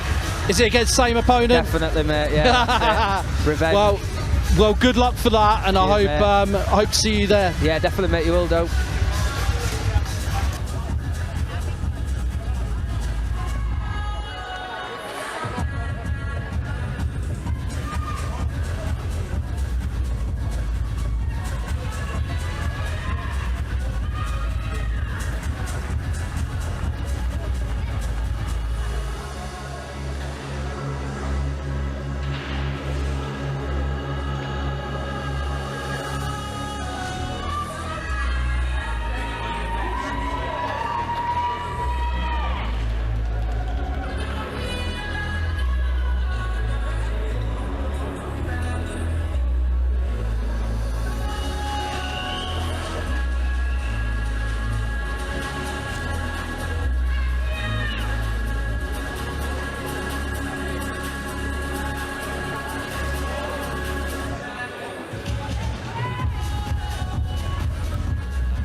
Score of the contest, 96 points to 93. In favour of your winner.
Well done, Nichola Hopewell. You are the new IBO World Champion. Just taking you back through that fight, you got the knockdown. That could have been a deciding factor, and Maria was a tough opponent. I mean, how did you feel throughout that? I thought the fight went really well, and I did a bit of everything in there. I kept at distance, I boxed up close. When the first scorecard came out, I was a bit worried though, but then, yeah, we came through and we got it. Quite interestingly, a lot of times I said on comms, you were making a miss a lot. There was times where, you know, you're slipping and making a miss. Was that something you were working on with Daz Metcalf in the gym, you know? Yeah, in my last fight I got a little bit tangled up quite a lot in the fight, so a big thing was you need to take that little step back, and you need to box at range and keep her in your jab. I mean, we got close in parts of the fight, but it's going to happen, but it was just all about taking that little step back, make a miss and counter off it. When you got that knockdown, I felt there was a little bit of desperation from her, and you know, she had to come out firing, and that sort of played into your hands a little bit. Yeah, it did a little bit, because because I think she started then rushing her work a little bit and getting a little bit scruffy. I mean, there's parts where we did get tangled up and we're a little bit close, and she just took that little step back, but there's room for improvement on the next fight going forward now. Well, yeah, obviously. And for you next, what do you want next? Collect more of these. That's a good one. Obviously, I just want to bring in Daz. I just want to bring Daz, your coaching. You've been working on a lot of what we've seen tonight, basically. Nichola made a miss, and you were saying about in the previous interview, you were saying about she was leaning in with her head a little bit. You were getting her to stop these like, sort of not so good habits. How's that played a part tonight? Big part. Big part. She was quite disciplined. She showed a better boxing ability for me. But do you know the scary thing, mate, for these other flyweights? That weren't the best of her. And she's better to come. She's just going to get better and better. Honestly. Ebony as well. I just want to bring you in as well. You've sparred multiple rounds with Nichola. How good is she in the gym? Oh, she's good. Yeah. She's good. She can do better than that, but that was still good. Obviously, no. But I'm saying, like, you know, she's got so much more to show as well. You know, Marie made it very hard for us. She smothered her work a lot. You know, coming in, hugging and holding a lot, which does make it very hard. You know, but I felt like Nichola did such a good job of being disciplined, pushing her off, trying to make that space is just something that we've been working on. Making her miss, you know, making her pay. I think she did really, really good tonight to show a lot of things, but there's still more to show, like Daz said. And Dennis, I just want to bring you in, Dennis, slightly here. Look, you know, Nichola's got the IBO now. What is next? What are we wanting to do next? We like making world champions, don't we, here in Sheffield? And me and Crumpy have been together for quite a few years now, and on our CV, if you look down our CV, they call us the Brian Clough of boxing. We're good at making champions who aren't supposed to be champions. So she's an unfashionable kid from Worksup, and she's just getting better and better. And Ebony, in the nail on the head, is that wasn't her best performance, so she still did enough. She mixed it up.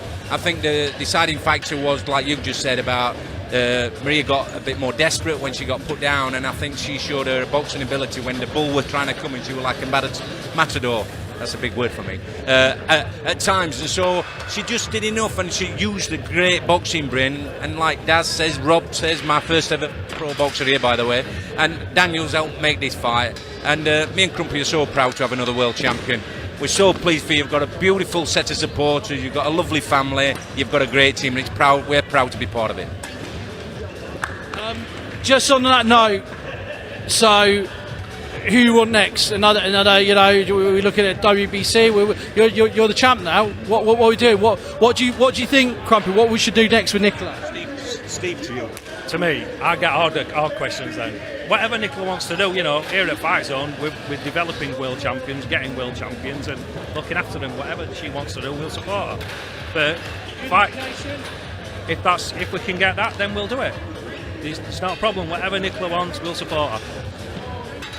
Well, look, I'm just going to let you enjoy your success. Yeah, you got a great supporter here, and well done, and enjoy your success. Well done, guys.